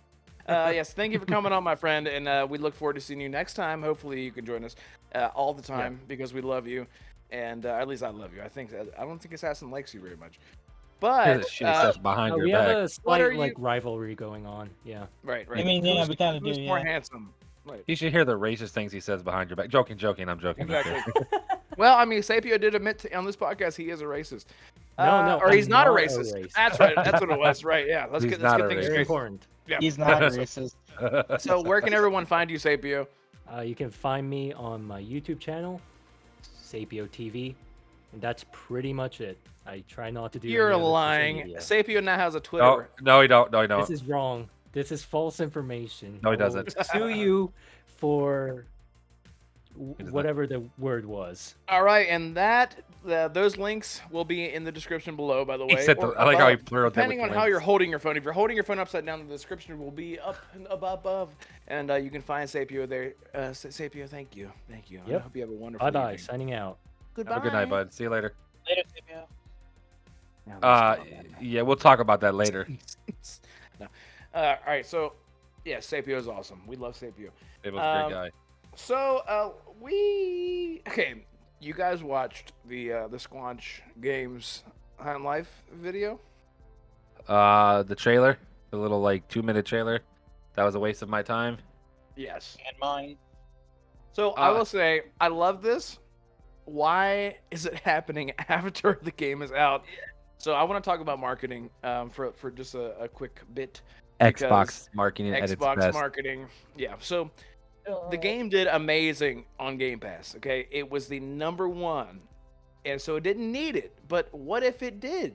What if it did? What if this trailer came out? This ad had come out before. People would have been so confused and so interested because after I played the game, I know maybe you guys have. I know Mac. I think you finished it, didn't you? Yes, a little under 7 hours. I went back and played it and did a couple things. Some of the achievements weren't unlocking, so I just gave up on it. It's not that it was a bad game. I just Yeah. I hate when achievements don't unlock when I'm going for the achievements. So, Right. but it definitely was. I will tell you right now, it was definitely in my top 5 this year of video games. 100%. I mean, it's definitely up there. Crisis Core. I want to add that to it too because the game was amazing. But High on Life. Amazing. Oh man, just a great game. Like I said, I think when we did our last podcast, I think we talked about how good it was. But it's been a month, I think exactly a month since the game came out, and for them to market something, I just 3 weeks later, 4 weeks later, I just don't get that. That's so ass backwards, and mainly over the holidays and stuff like that. So really, in reality, we all knew that stuff like that wouldn't come out during the holidays. So it's like, why not market this in November and put this code? And people know who JB Smooth is. He's one of the guns in the game. He's like the shotgun in the game. Yeah. Hilarious. Sorry, my phone went off. And I just think that they should have done a better job. This is the problem with Xbox. This is a Microsoft or what? It's going to be more Xbox team than Microsoft because Microsoft can only control so much because Microsoft is more than just Xbox. But the Xbox marketing team has to be the worst marketing team in the history of companies. I think companies that are lemonade stands have a better marketing than Xbox because they wait to put the sign up after their store's been open for a month. And they've done this numerous times with stuff. I mean, yeah, they show their consoles and stuff like that. They do show the consoles early and stuff, but I mean, hell, I didn't see a Halo commercial until late October. And the game was coming out, well, supposedly in December. So I think it was a month and a half in advance. Why is that Halo commercial not at least 3 months in advance? You know, I remember the Gears of War. The only game that I can remember that had great marketing, I must say it was Gears 3. Gears 3 was the only game that I can think of the marketing that had for Xbox that was amazing because it had that one song in it. And I can't think of the name of it, but it was like it's called Mad World is what it's called. Mad World. Yeah, and it's like. What'd you say? It was for the original Gears of War, and it wasn't for Gears 3. I know because I listened to that trailer all the time. Yeah, no, they had it in 3 too. No. They had it in 3. They had it in 3 too. Oh, they had it in 3? Oh, okay. Yeah, because all the people were. It the actually whole started a trend. I mean, it started a trend with the actual using licensed music. Yeah. To market, especially stuff like now we see in movie trailers where you have Billie Eilish singing a song in slow motion. That's a 3-minute trailer. That's like a super popular song. That's now it's redone, but it's sung like this. And Mad World being that type of song, it really worked because it just fit. It was so. It's the best trailer song ever in the history of video games. So good, yeah, loved it so much. And if you watch the trailer, I'll have to send you the trailer, or you can look it up afterwards. Assassin, but the trailer is Marcus is running. And when he's running, all of a sudden everybody starts turning to dust, and it's like it just makes. I mean, I got the chills.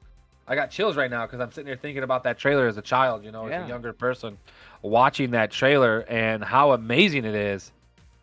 Oh man, it was just thing. And then Gears 1 did have it, but it wasn't as heavy bound for it. So, but go look at Gears 3 when you get it. If anybody's never seen the trailer, which I'm very surprised that Assassin hasn't seen it. It's the best trailer in the world ever made in the history of video games. Nothing will ever beat it. There's no ifs, ands, and buts. I've seen some pretty good trailers in my life, but that one is definitely a lifetime to witness. Yeah. You have to watch it. Yeah, gotta see it. Assassin. So what did you think about it? Did you giggle? Were you giggling? While no, I was like, why am I watching this? Why is this trailer even exist? Why everything really was my reaction. Like what? So like I agree with Mac. Why are you releasing a trailer for High on Life almost a month after the game's launch? This should have been probably like maybe a month and a half beforehand, and even then, kind of it felt forced. Go ahead. Yeah, that's all I have to say. It felt forced. I thought it was hilarious. I'm not gonna lie. I thought it was hilarious. My thing is that I don't know why this didn't come beforehand, and it seems like Microsoft Xbox has this backwards mentality of, oh, it did really well, so now let's market it. Now let's put money into it. Now let's put our best foot forward, and now let's put our money where our mouth is because it did well, and let's play it safe, which is not good. I mean, we've heard about. I mean, I feel like the majority of people nowadays don't have actual television. You know, I think we're all used to streaming services now. This is just the age that we live in. So commercials, unless you are subscribed to something with no ads at all, you don't see these kind of things. But PlayStation does a great job with their marketing. I mean, it doesn't matter what it is, as long as it's exclusive, or if they have a deal with the publishers, a marketing deal, they will push this stuff all the time. And then you never see, you just know that if it's not exclusive to PlayStation, that it's going to be on Xbox, if you're an Xbox fan. So this was such a weird thing to see. And again, I loved it. I laughed at it. It was funny. But imagine if this had come out before High on Life came out, and then it had its success story, regardless. It would have, I mean, I'm frustrated because what happened with Deathloop sucked. And regardless if you like Deathloop or not, it's a game that you can play, and if you don't like it, it's fine. But it had what is a 1-year exclusivity, right, from PlayStation. So Yep. So after that, it just drops on Game Pass, and it's like, so I get on my Xbox one day, and I'm like, oh, that's right, I forgot Deathloop was coming.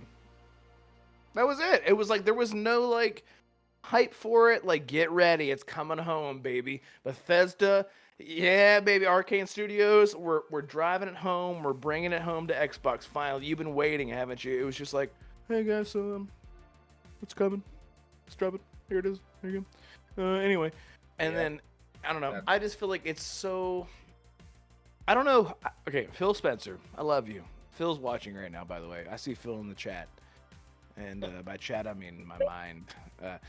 But, dude, you've got to get on these dudes when it comes to marketing, because Game Pass is a juggernaut right now. I don't care what anyone says. If you're on Xbox, you have Game Pass. I mean, I don't know anyone who doesn't have it. I don't know if you're on Xbox, you have Game Pass, and you're paying extra for it, by the way. So it's not like you just buy an Xbox and you just have Game Pass. You are choosing to buy it because it is undeniably an amazing subscription service. So they've got to get their shit together when it comes to marketing. It's frustrating. It's so frustrating. And right now, like, if Starfield is coming out soon, you know, time will tell. Time will tell, because when this event happens soon, and they don't market their new Starship/flagship title in a way that's prevalent every 2 weeks or so, 3 weeks, I would say, every 3 weeks with a new type of ad thrown up on YouTube and TV and whatever. It's going to be very concerning, because it's like, if you don't get it now, when are you going to get it? When are you going to get it? Game Pass. Never. Just because it's on Game Pass doesn't mean, whenever I get on my Xbox and I see that there's a new game on Game Pass, it doesn't mean that I'm going to download it. I'm going to click on it and say, what is this? I have no hype. There's no hype. No hype has been built up whatsoever. I just see that there's a new game on Game Pass I didn't hear about, and here it is. That's exactly how it felt with Deathloop. So what do you guys think? How should Microsoft improve their marketing? What should they do moving forward? It's a pretty obvious answer, right? I mean, hypothetical here. Max watching the Super Bowl and Microsoft comes out with a new Starfield trailer, reminiscent to Gears 3 or Halo 3 marketing here. Max, world. What would you do? What do you mean by that? Do you mean like a remastered Halo 3 or a remastered Gears? No, I mean, imagine you're watching the Super Bowl and you see an ad come up, and it's for Starfield. And the trailer makes you feel like how you were describing when you first saw the Gears of War 3 trailer for the first time. Just goosebumps. Well, first of all, I don't think that will happen. How would you react? I don't think we'll ever get the feeling that I got then, because I was a younger person. This is Microsoft we're talking about here. Man. I was younger. Stuff excited me a little bit more because I didn't know any better about life. But will I be excited? Yes. Will it happen? They'd have to pay money for that, and I think that's the biggest thing. Microsoft doesn't want to waste money on marketing, the marketing team, or they hired a bunch of 12-year-olds to go, hey, figure this out, because But to think that it would happen, yeah, if it does, hell yeah, I'm gonna be like, hey, that's cool. I'm happy I see that. But I'm not gonna be like, oh my god, it's Starfield. I've already seen the game, so I already know what it looks like. I'm not gonna get pumped for that. Yeah, But I was just but asking see the thing, hypothetically. but I want to say the thing is, I think it's gonna be good for people that haven't seen it, that don't know much about, like I said, casual gamers. The thing is, people, you know how consoles sell? They don't sell from gamers like me, definitely me, because I've spent thousands of dollars on this fucking console. But people that don't spend video money on video games as much, somebody that's got like maybe a kid, like one kid, and they can't really afford a bunch of games, so their parents don't know much. They really don't know much. They're a young kid, maybe 10, 11, 12, and they see that ad, and he goes, "Mom, I really want that for my birthday that's coming up in March, or maybe whatever date it is, or for Christmas, because that's clearly when the fuck it's going to come out." That's a good thing. That's where marketing comes into play. It comes into play to people like that. It does not work for us. It doesn't work for us as people. When they showed that trailer for Gears of War, they never showed gameplay yet, so that's a little bit different. And plus, like I said, so the game was never really shown yet. And if it was, I can't remember. I mean, this is Gears of War 3 come out when? How long ago? What, 12 years ago? 10, 10, yes, I'm 11. gonna say it was 11 in June. June 11. I think is when it was. June 6th or something like that, or 11th or something like that of 11. 2011. Excuse me.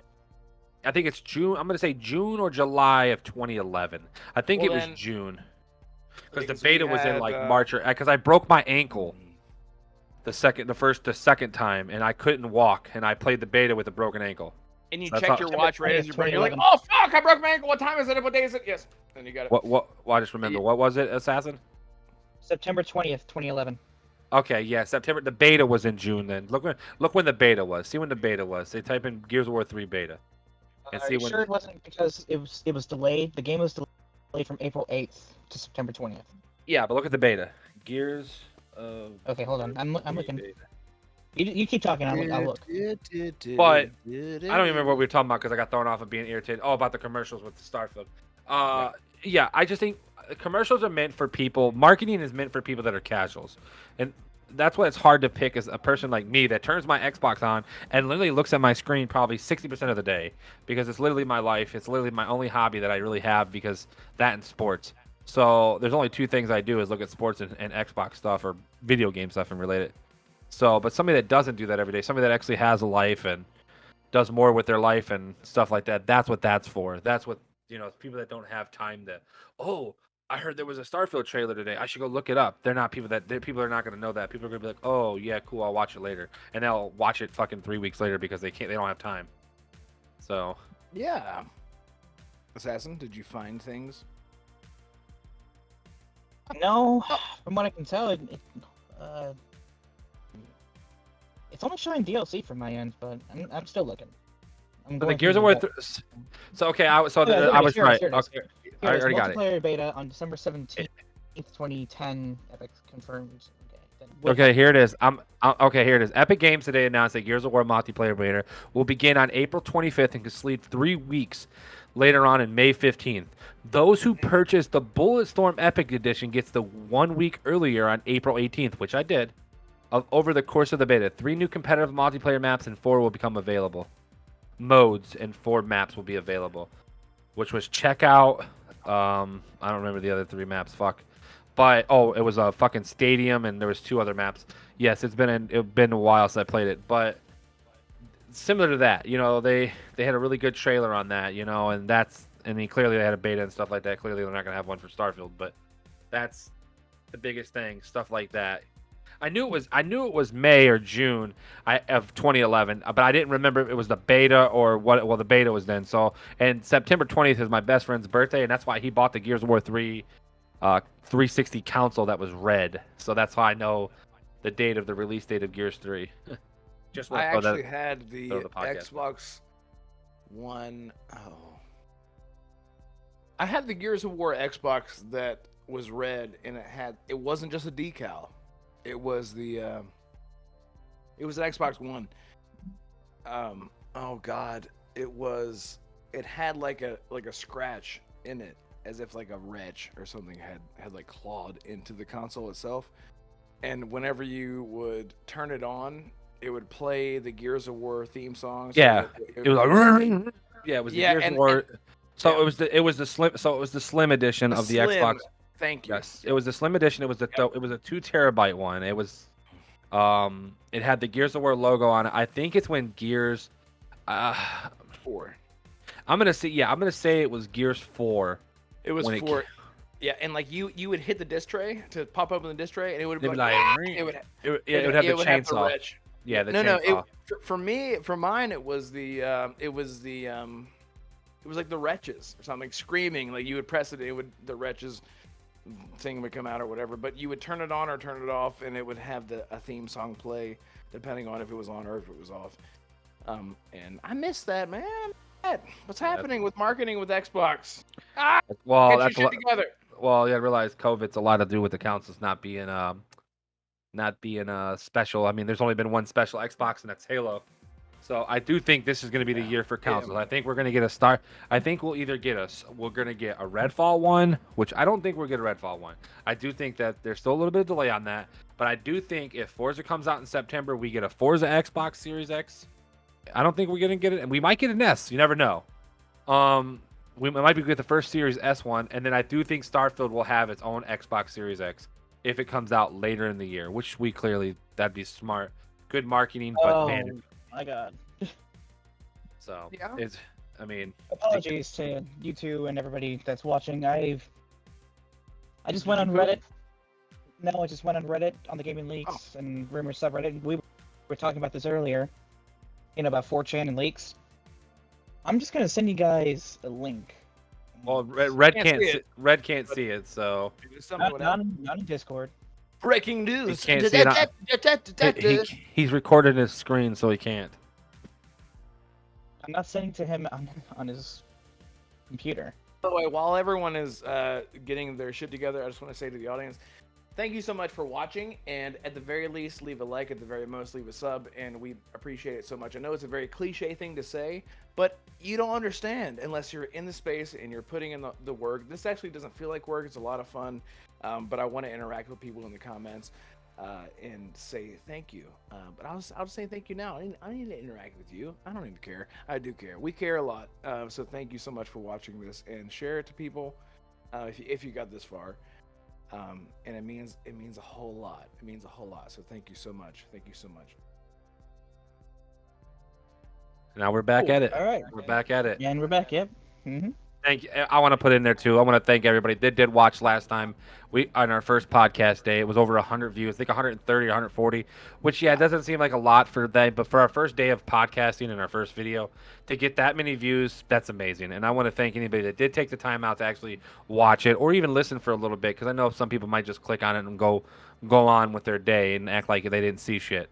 But anybody that did actually watch it and that actually does listen to this, I would like if you just leave a comment in the bottom of our description or comment section and just say, hey, I did listen to it and I did listen to most of this. That would be awesome to know that a person does that and doesn't give up on us like this. We want to keep doing this, and if we're not getting love, it's tough to keep rolling when people ain't showing love. It's just like anything, the algorithm is very hard to keep going, and we just want to see as much love as we can actually probably get, even if it's just thanks or I love your guys' takes or keep it up or something like that. That'd be what we want, and appreciate it so much from all of us here. And I'm sure Sapio would say the same thing, and I know Assassin's got his own thing going on and is trying to figure shit out, but I'm definitely sure everybody here will appreciate that and definitely will love you guys if you do that. Yeah, it means a lot. I agree with Red and Mac. If you guys could leave a comment. I'm not going to be cliche and say subscribe if you don't want to, but if you do, that'd be a great help, and it would tell us that you definitely want more of this content from us. So yeah, at the very least, leave a like. At the very most, leave a sub. It is. I know it's cliche. It is cliche, but that's the bread and butter of channels like this that hinge on community, and we do have a community that we love very, very much, and we do thank you. The community members that are watching this, thank you. I'm looking at you. I see you.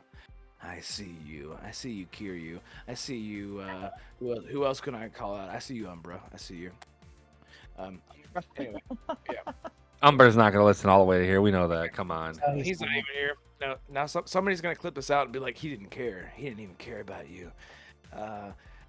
Let's see. Who else? Who Cry me else? a river. I'm not Who gonna else hurt. can we call out? Peter. We got Peter. Jedi Peter.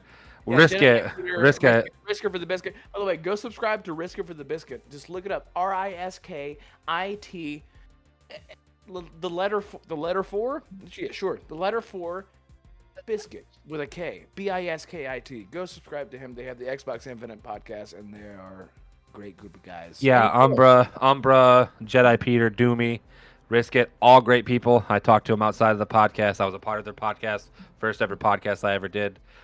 They treated me like I was there all the time. I want to definitely give a shout out to them for sure because they've been nothing but kind to me since I've been in this community, and they have let me get away with a lot of BS on the side. So, and I want to thank them for all that. Yeah, so we wanted to give a shout out to the community because honestly, it's been a long start. Maybe I'll make a side piece.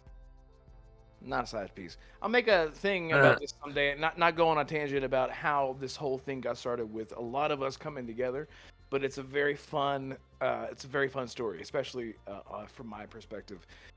So anyway, thank you all so much, and yeah, maybe we'll have timestamps someday. I don't know, so you can skip this shit if you don't even give a fuck about this. But let's move on. So, Assassin, did you get the thing? You got the thing?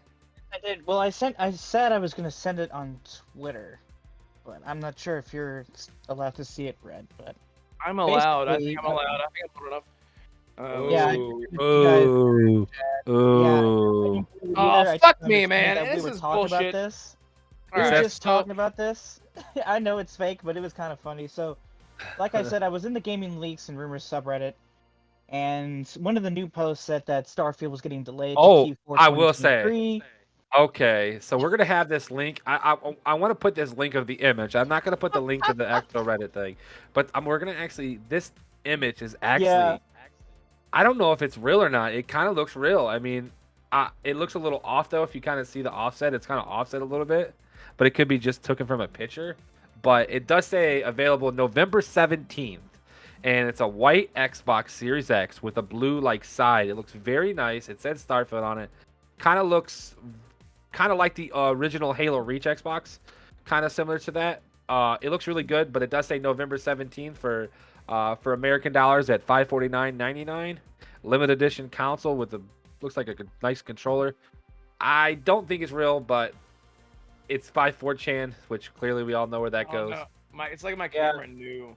The comment section are also saying that it's fake. Someone even Yeah. mentioned that Cloverail. It looks like fan-made concepts by Cloverail, who if you see the don't know thing. is an Xbox Twitter. There you go. Well, There see you the go. thing that if you look at these images that we're looking at, I mean, clearly we'll have to put the images inside our description here. So if you do want to click on it, screen. I love this. I love it so much. does Red have it? Yeah, Red doesn't have it on there, but it shows. Oh, what I the don't know. heck? It's too offsetting. It's offsetting a little bit, but it could be because it's a camera. But if This is nonsense. This is nonsense. right. Massive grain of salt from 4chan. Yeah. God, a grain of salt, I wouldn't even say a grain of salt is worth saying for 4chan, man. That's like I said earlier in the show. One little grain, a bitty thing that they got right. Now people believe everything they say. Go down to the very bottom comment. That's the best, right there. You see that? Sid Saber. Oh yeah, that. Yeah, perfect. That's exactly. I was like, man, you know what? No, let's not read that at all. Let's not read it at all. Yeah, thank you. I agree. Yeah, let's not read it at all. But that's how I feel. Yeah. So There's 32 people here as well, and they're all commenting as well. Yeah, there's a lot of people that Oh, that definitely this gets is an gonna get upvote. traction. That gets an Yep. upvote to me. So it gets an upvote. Yeah. Yep. Yeah. So I want to move on. I just want to go ahead and move on to the end of the show here, because I'm going to talk about the fun stuff. I do want to have a segment each show about what we think our game of the month is, depending on what we've been playing, and then what we might be playing next month. So I'll start with you, Assassin. What has been your game of the month? And you're not allowed to say Siege. You're not allowed to say Siege. What has been your game of the month? That's been his game of his life. Sorry. Big life, yeah. What has been your what has been your game of the month this month so far that you want to nominate, and what do you think your game of the month will be next month? So, I know you guys are more biased towards Xbox, and I'm not sure if Red's gonna make a joke about it, but I'm Yeah, already so anticipating he will. From see how do I mute? See, told you. So far, the game that I've been playing in January is Ratchet and Clank Rift Apart. Oh yeah, nice. It's a lovely game. I'm not It's fun. Feel good. I'm not a diehard fan of the Ratchet and Clank IP, but the gameplay's fun. The characters, Ratchet and Clank, obviously the OGs, and the new characters, yes. Rivet and Kit. Yeah, they're it's a pretty fun game. It's definitely worth the $70 that I paid for at launch. Okay. It went into my backlog, and I decided this year I would change that. Maybe spicing up my backlog, so I've been playing Ratchet and Clank. Obviously, Dead Space is going to take up the second half of the month, along with Monster Hunter Rise, which I'll be playing with these two gentlemen, hopefully. And next month, I mean, it's obvious. It's going to be Hogwarts Legacy. It's going to be Hogwarts. That game is. Oh shit! You hear that, it's JK? not- You hear that, JK Rowling? That's right, we're coming for your ass. Not actually your ass, but yeah, that's right. Eat it. Why would we eat? It's We're not it's, doing that. No. It's my most anticipated game in February. I've been a Harry Potter fan since the movies came out back in the early Since you were born. 2000s. I watched They all said of that them. you had a scar Yep. on your head whenever you were born. Haha, no. It's not on my Oh. forehead. It's on your balls. Mhm. Don't we What? all? How did we Okay. get that turned so fast? I don't know. Anyway, so Hogwarts Legacy. That's what you're I just thinking wanted is to gonna be your say my game? love about Harry Potter, and now we're talking Please, about go my ahead. balls. Talk about your Harry Potter. Speaking of Harry, talk about your hair. No, Red, no. No, what have I done? Oh, that's great. Oh, that's all I'm gonna be thinking about. No. Your balls. Well, hey, that's all that we're gonna. Mac, be your thinking about. turn. Just go, Mac. Just Go go. ahead. Just come. Well, yeah, that's what she said. Game that I liked, I've been playing is clearly I just beat Crisis Core. I beat a little bit faster than most people. People were Yes. actually surprised, but I'm very good at video games. Everybody knows this. I'm gonna play that, and then I'll probably have some Monster Hunter Rise. Like I said, that's my biggest other game this month. And I'm definitely gonna look into One Piece Lost Odyssey. Not many people are talking about it, but that is a game for me because I love anime when it comes to it, and I definitely love One Piece. For next month, I mean, it'd be stupid not to say it, but I mean, at this point, I would have to say it's got to be Harry Potter. I can't really think of anything that's gonna beat Harry Potter on a stand level that's gonna be any better than any other game. I'm trying to look here. Give me 1 second. Brain fart and what other games are coming out that month. We got Wild Hearts, which could be a possibility of the same thing as Monster Hunter. Definitely looking into that. And Atomic Hearts. You got Wild Hearts, Atomic Hearts coming out. Hard. It's hard, dude. It's hard. Yeah, it's tough. I'm gonna definitely say Harry Potter is gonna be my game of the year. It's coming the next gen release is gonna be coming on February 10th, a little bit earlier. I think it's like 3 days prior if you buy the bigger edition, which I think my best friend I think he's gonna buy the bigger edition, so I'm not sure exactly. I don't really care either way. Yeah, it's gonna be definitely Harry Potter, and then a close second, I'm gonna say Atomic Hearts. That's definitely my close second. So, and That's really totally all. fair. Yeah, so for me, this month, I have actively been trying to not play this game because I've already put 500 hours into it 4 years ago. And Minecraft? I'm wearing the medallion. Minecraft, you got it. That's right. Minecraft Legends, Minecraft my whole base is built up to the sky, to the ceiling. No, it has been The Witcher 3. It is completely taken over my life all over again. I cannot stop playing it. I don't know what else to say. If you haven't played The Witcher 3, you're a fake fake piece of. No, I'm not gonna be an asshole. But if you haven't played The Witcher 3, I just don't know how to be nice. I don't think I know how to be nice. The Witcher 3 is amazing, and the next gen update has been amazing. By the way, I found out. This is funny. I found out. I have a friend that does not have a next gen console, but he jumped on his Xbox One, and he still had the update that changed the camera, that changed the sign casting, that changed all this stuff. Yes. I didn't know that. Yes. So, if anyone out there thinks this is just a next-gen update, it's not just a next-gen update. Go play The Witcher 3. It now is your time. This is the definitive edition of The Witcher. Go play it. I had to put it out there. It sucks. It sucks that It doesn't suck. There's nothing wrong with it. But next month, yes, I'm going to cheat Hogwarts. Yes, it's going to be. I'm going to be hooked on that. Wait. The reason Not I'm Horizon cheating- Call of the Mountains on the VR? Okay, carry on. Oh my god, I forgot about that. I can shoot a bow at stuff with my hands and my feet. I forgot about that. Yeah, so that's going to happen. Yeah, I am going to be the rebel that's going to be wearing the VR headset on my ear sideways, and I'm going to put my leg up. I'm going to put my leg up. Anyway, it's a whole thing. I'll show you. OnlyFans, redwolf/onlyfans.com or whatever. I don't know how that works. But the reason I'm going to say I'm going to cheat is because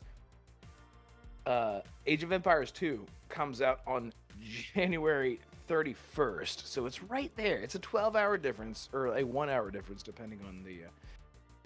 that game is probably going to be the thing that's going to take over me for a while, because I grew up playing it, and now that it's coming to consoles, I'm really interested to see how they're going to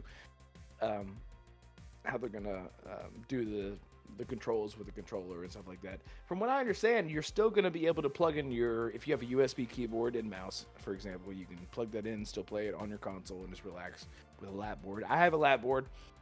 I actually have my lap board right here on my desk. It's exciting. If no one knows what Age of Empire is, then you're probably 5 years old. But if you're not, sorry, Assassin, excuse me, that was rude. But it's an RTS game that absolutely took over the RTS world. It sort of defined the genre in my perspective of RTSs. So I'm very excited about that, and that's what I am looking forward to the most, is Hogwarts and Age of Empire 2. So, now that I said that, that's not fair. If there was one other game that you each had to choose, what would it be that you're looking forward to the most? Because that's sort of our next segment. I've already said mine. Atomic Hearts. So there's a couple other games. There's a game called Scars Above. It's coming out February 27th. The sci-fi game. Yeah, it looks really good. Definitely would take a look at that. There's a couple of games coming to Switch, like the Kirby Deluxe Edition, which is another decent one if you didn't play the first one. The first one, now you get all the DLC. Sons of Forest. Sorry, I'm just gonna announce some games so people can think about them. Sons of Forest for the PC. Company of Heroes 3. Blood Bowl 3, which I know a lot of people for some reason like that game. The Destiny 2 19,000 expansions coming out called Lightfall, which looks very good actually. So if you like that, you can do that. I am gonna throw a game in here that's coming out in the beginning of March. It's called The Days Before. I'm not 100% if it's still coming out on March 1st, but that's a game that looks very freaking good. So that's close to the end of February, which naturally it should have been in February, but whatever. But I'm gonna go with Atomic Hearts. Assassin. I'm gonna cheat a little bit here. Oh, yeah. I believe I forgot to mention this earlier, but one of the things that as a gamer, one of my New Year's resolution is to play on the Switch more. Last year, just didn't really have a reason to. Yeah. I played Metroid Dread, which honestly, great game. I wasn't interested in Metroid before, but I sure as hell am. I sure as hell am now.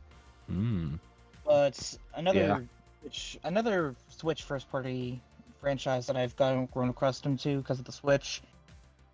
Fire Emblem, the new Fire Emblem Engaged game is coming in January. Yep. I'm definitely gonna pick that up for the Switch. I like strategy games when it comes to on the 20th, right? No, I think it's the 19th if I remember correctly. Okay. It's either the 19th or the 21st. It's somewhere within that 3-day period, but Yeah, I think I Persona. am I think that's the 20th. Not exactly Yeah. sure. So I will be switching between Fire Emblem, Monster Hunter, and Dead Space later this month. And next month, in February, it's basically the same as Mac. Hogwarts Legacy, Atomic Heart. Those are the games that are going to take all of my attention for that month. I may check out Wild Hearts later on, but I think I'm going to be good if Monster Hunter Rise can hook me. I think I'll be good. And I'll just wait for a sale on Wild Hearts, but we'll see. That's exciting because Wild Hearts and Atomic Hearts. There's so many hearts. There's Wild Hearts. There's Atomic Hearts. There's Wilder Atomic Hearts. There's Heart Hearts. There's Fried Hearts. There's, Anyway, good stuff. Good stuff there. So is there anything else that you guys want to talk about? Anything that we missed? Anything that you guys want to, blurt out there and say, hey, Ned, you're an idiot. You suck What as do we a talk host." about? Fable. We talked. Yeah, that's about all I could think of. We did all the Square Enix NFT. They finally backed out on those. I guess after people backlashed on them a little bit. Am I correct on that? I think that's a big one. Nothing super big. I mean, Square Enix pulling a Square Enix like normal. Yep. But So Square Enix sucks. Sorry, go ahead, Assassin. Oh, all I have to say is Square Enix. You make amazing games. You're Final breaking my heart, Fantasy Claire. Remake, Final Fantasy 16. A lot of people are excited for Dragon Age 12, or not Dragon Age, Dragon Quest 12. I'm sorry, everyone. Yeah. Kingdom Hearts 4. We're all excited for all those games, but you business guys, you fucking suck. Business fuckers. That is all. Yeah, that's right. Yeah. Eat shit. Eat shit, business guys. You hear me?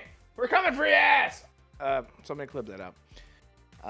Well, without further ado, dudes, Assassin, what are you going to be doing? Are you going to be streaming? Are you going to be screaming? Are you going to be peeing? Or what are you going to be doing? Where can people find you? What's going on with you? What's happening? Well, Red, you're gonna have to edit the last 20 seconds out because you did forget one topic that we are going to briefly discuss. Oh, go. A lot of, to be honest, we should have segued this from Forza Horizon and Fable, what's going on with that studio. Mike Brown, the creative director of Forza Horizon 5, had just announced earlier today on Twitter on this lovely January 10th, 2023, that he and a few others from Playground Games have left that studio to make their own, a studio known as Maverick Games.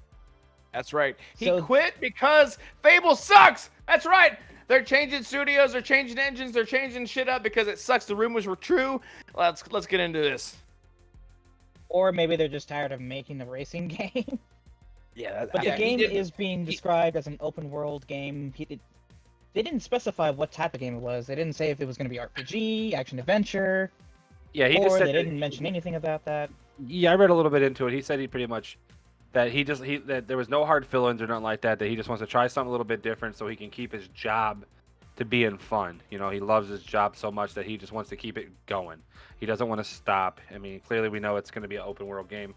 There wasn't much on it. There's much. I mean, Mike, I couldn't tell you anything about him personally. I don't know much about him as a lead director or anything like that. I don't know if he's a great guy. I don't know if he's a good boss. I mean, clearly it's one of those guys that's just part of the market, the part of the developing team that's just there, you know, and hopefully he does a good job where, you know, in that genre with it's called the Maverick Studios.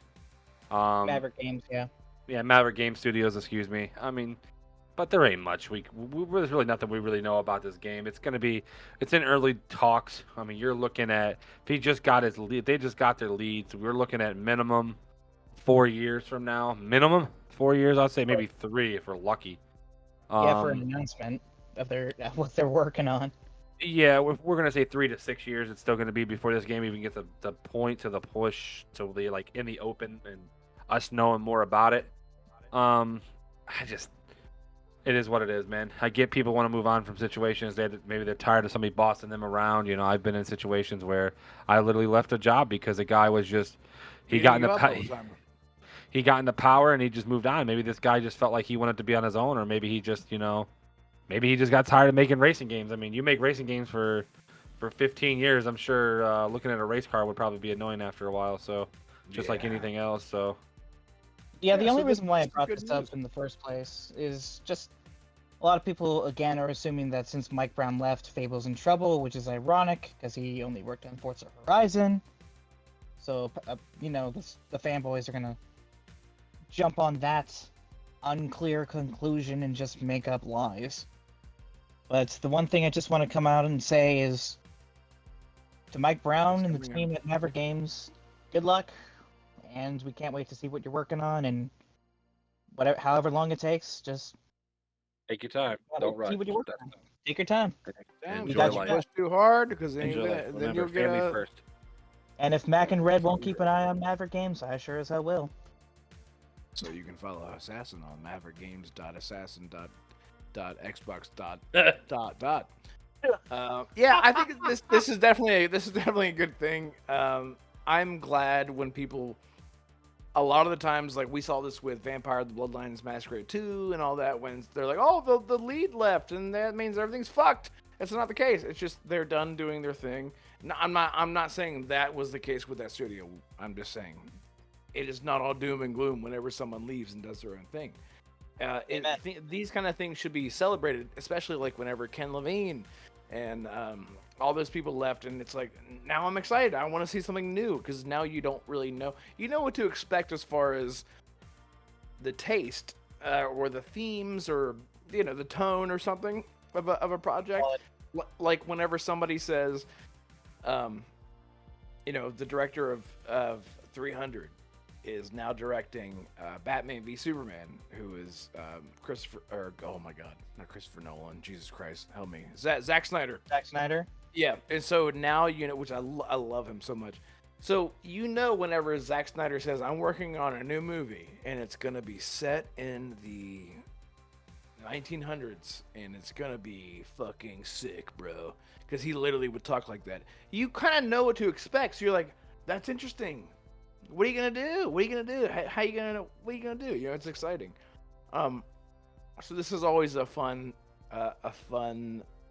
might not be the word, but it's just exciting. I'm excited to see what happens with the new studio moving forward because we sort of know the tone. I was gonna make a joke about how the Maverick team is now just gonna make Top Gun games forever. They're gonna bring back Crimson Skies, baby. Crimson Skies 3. Yeah, that's right.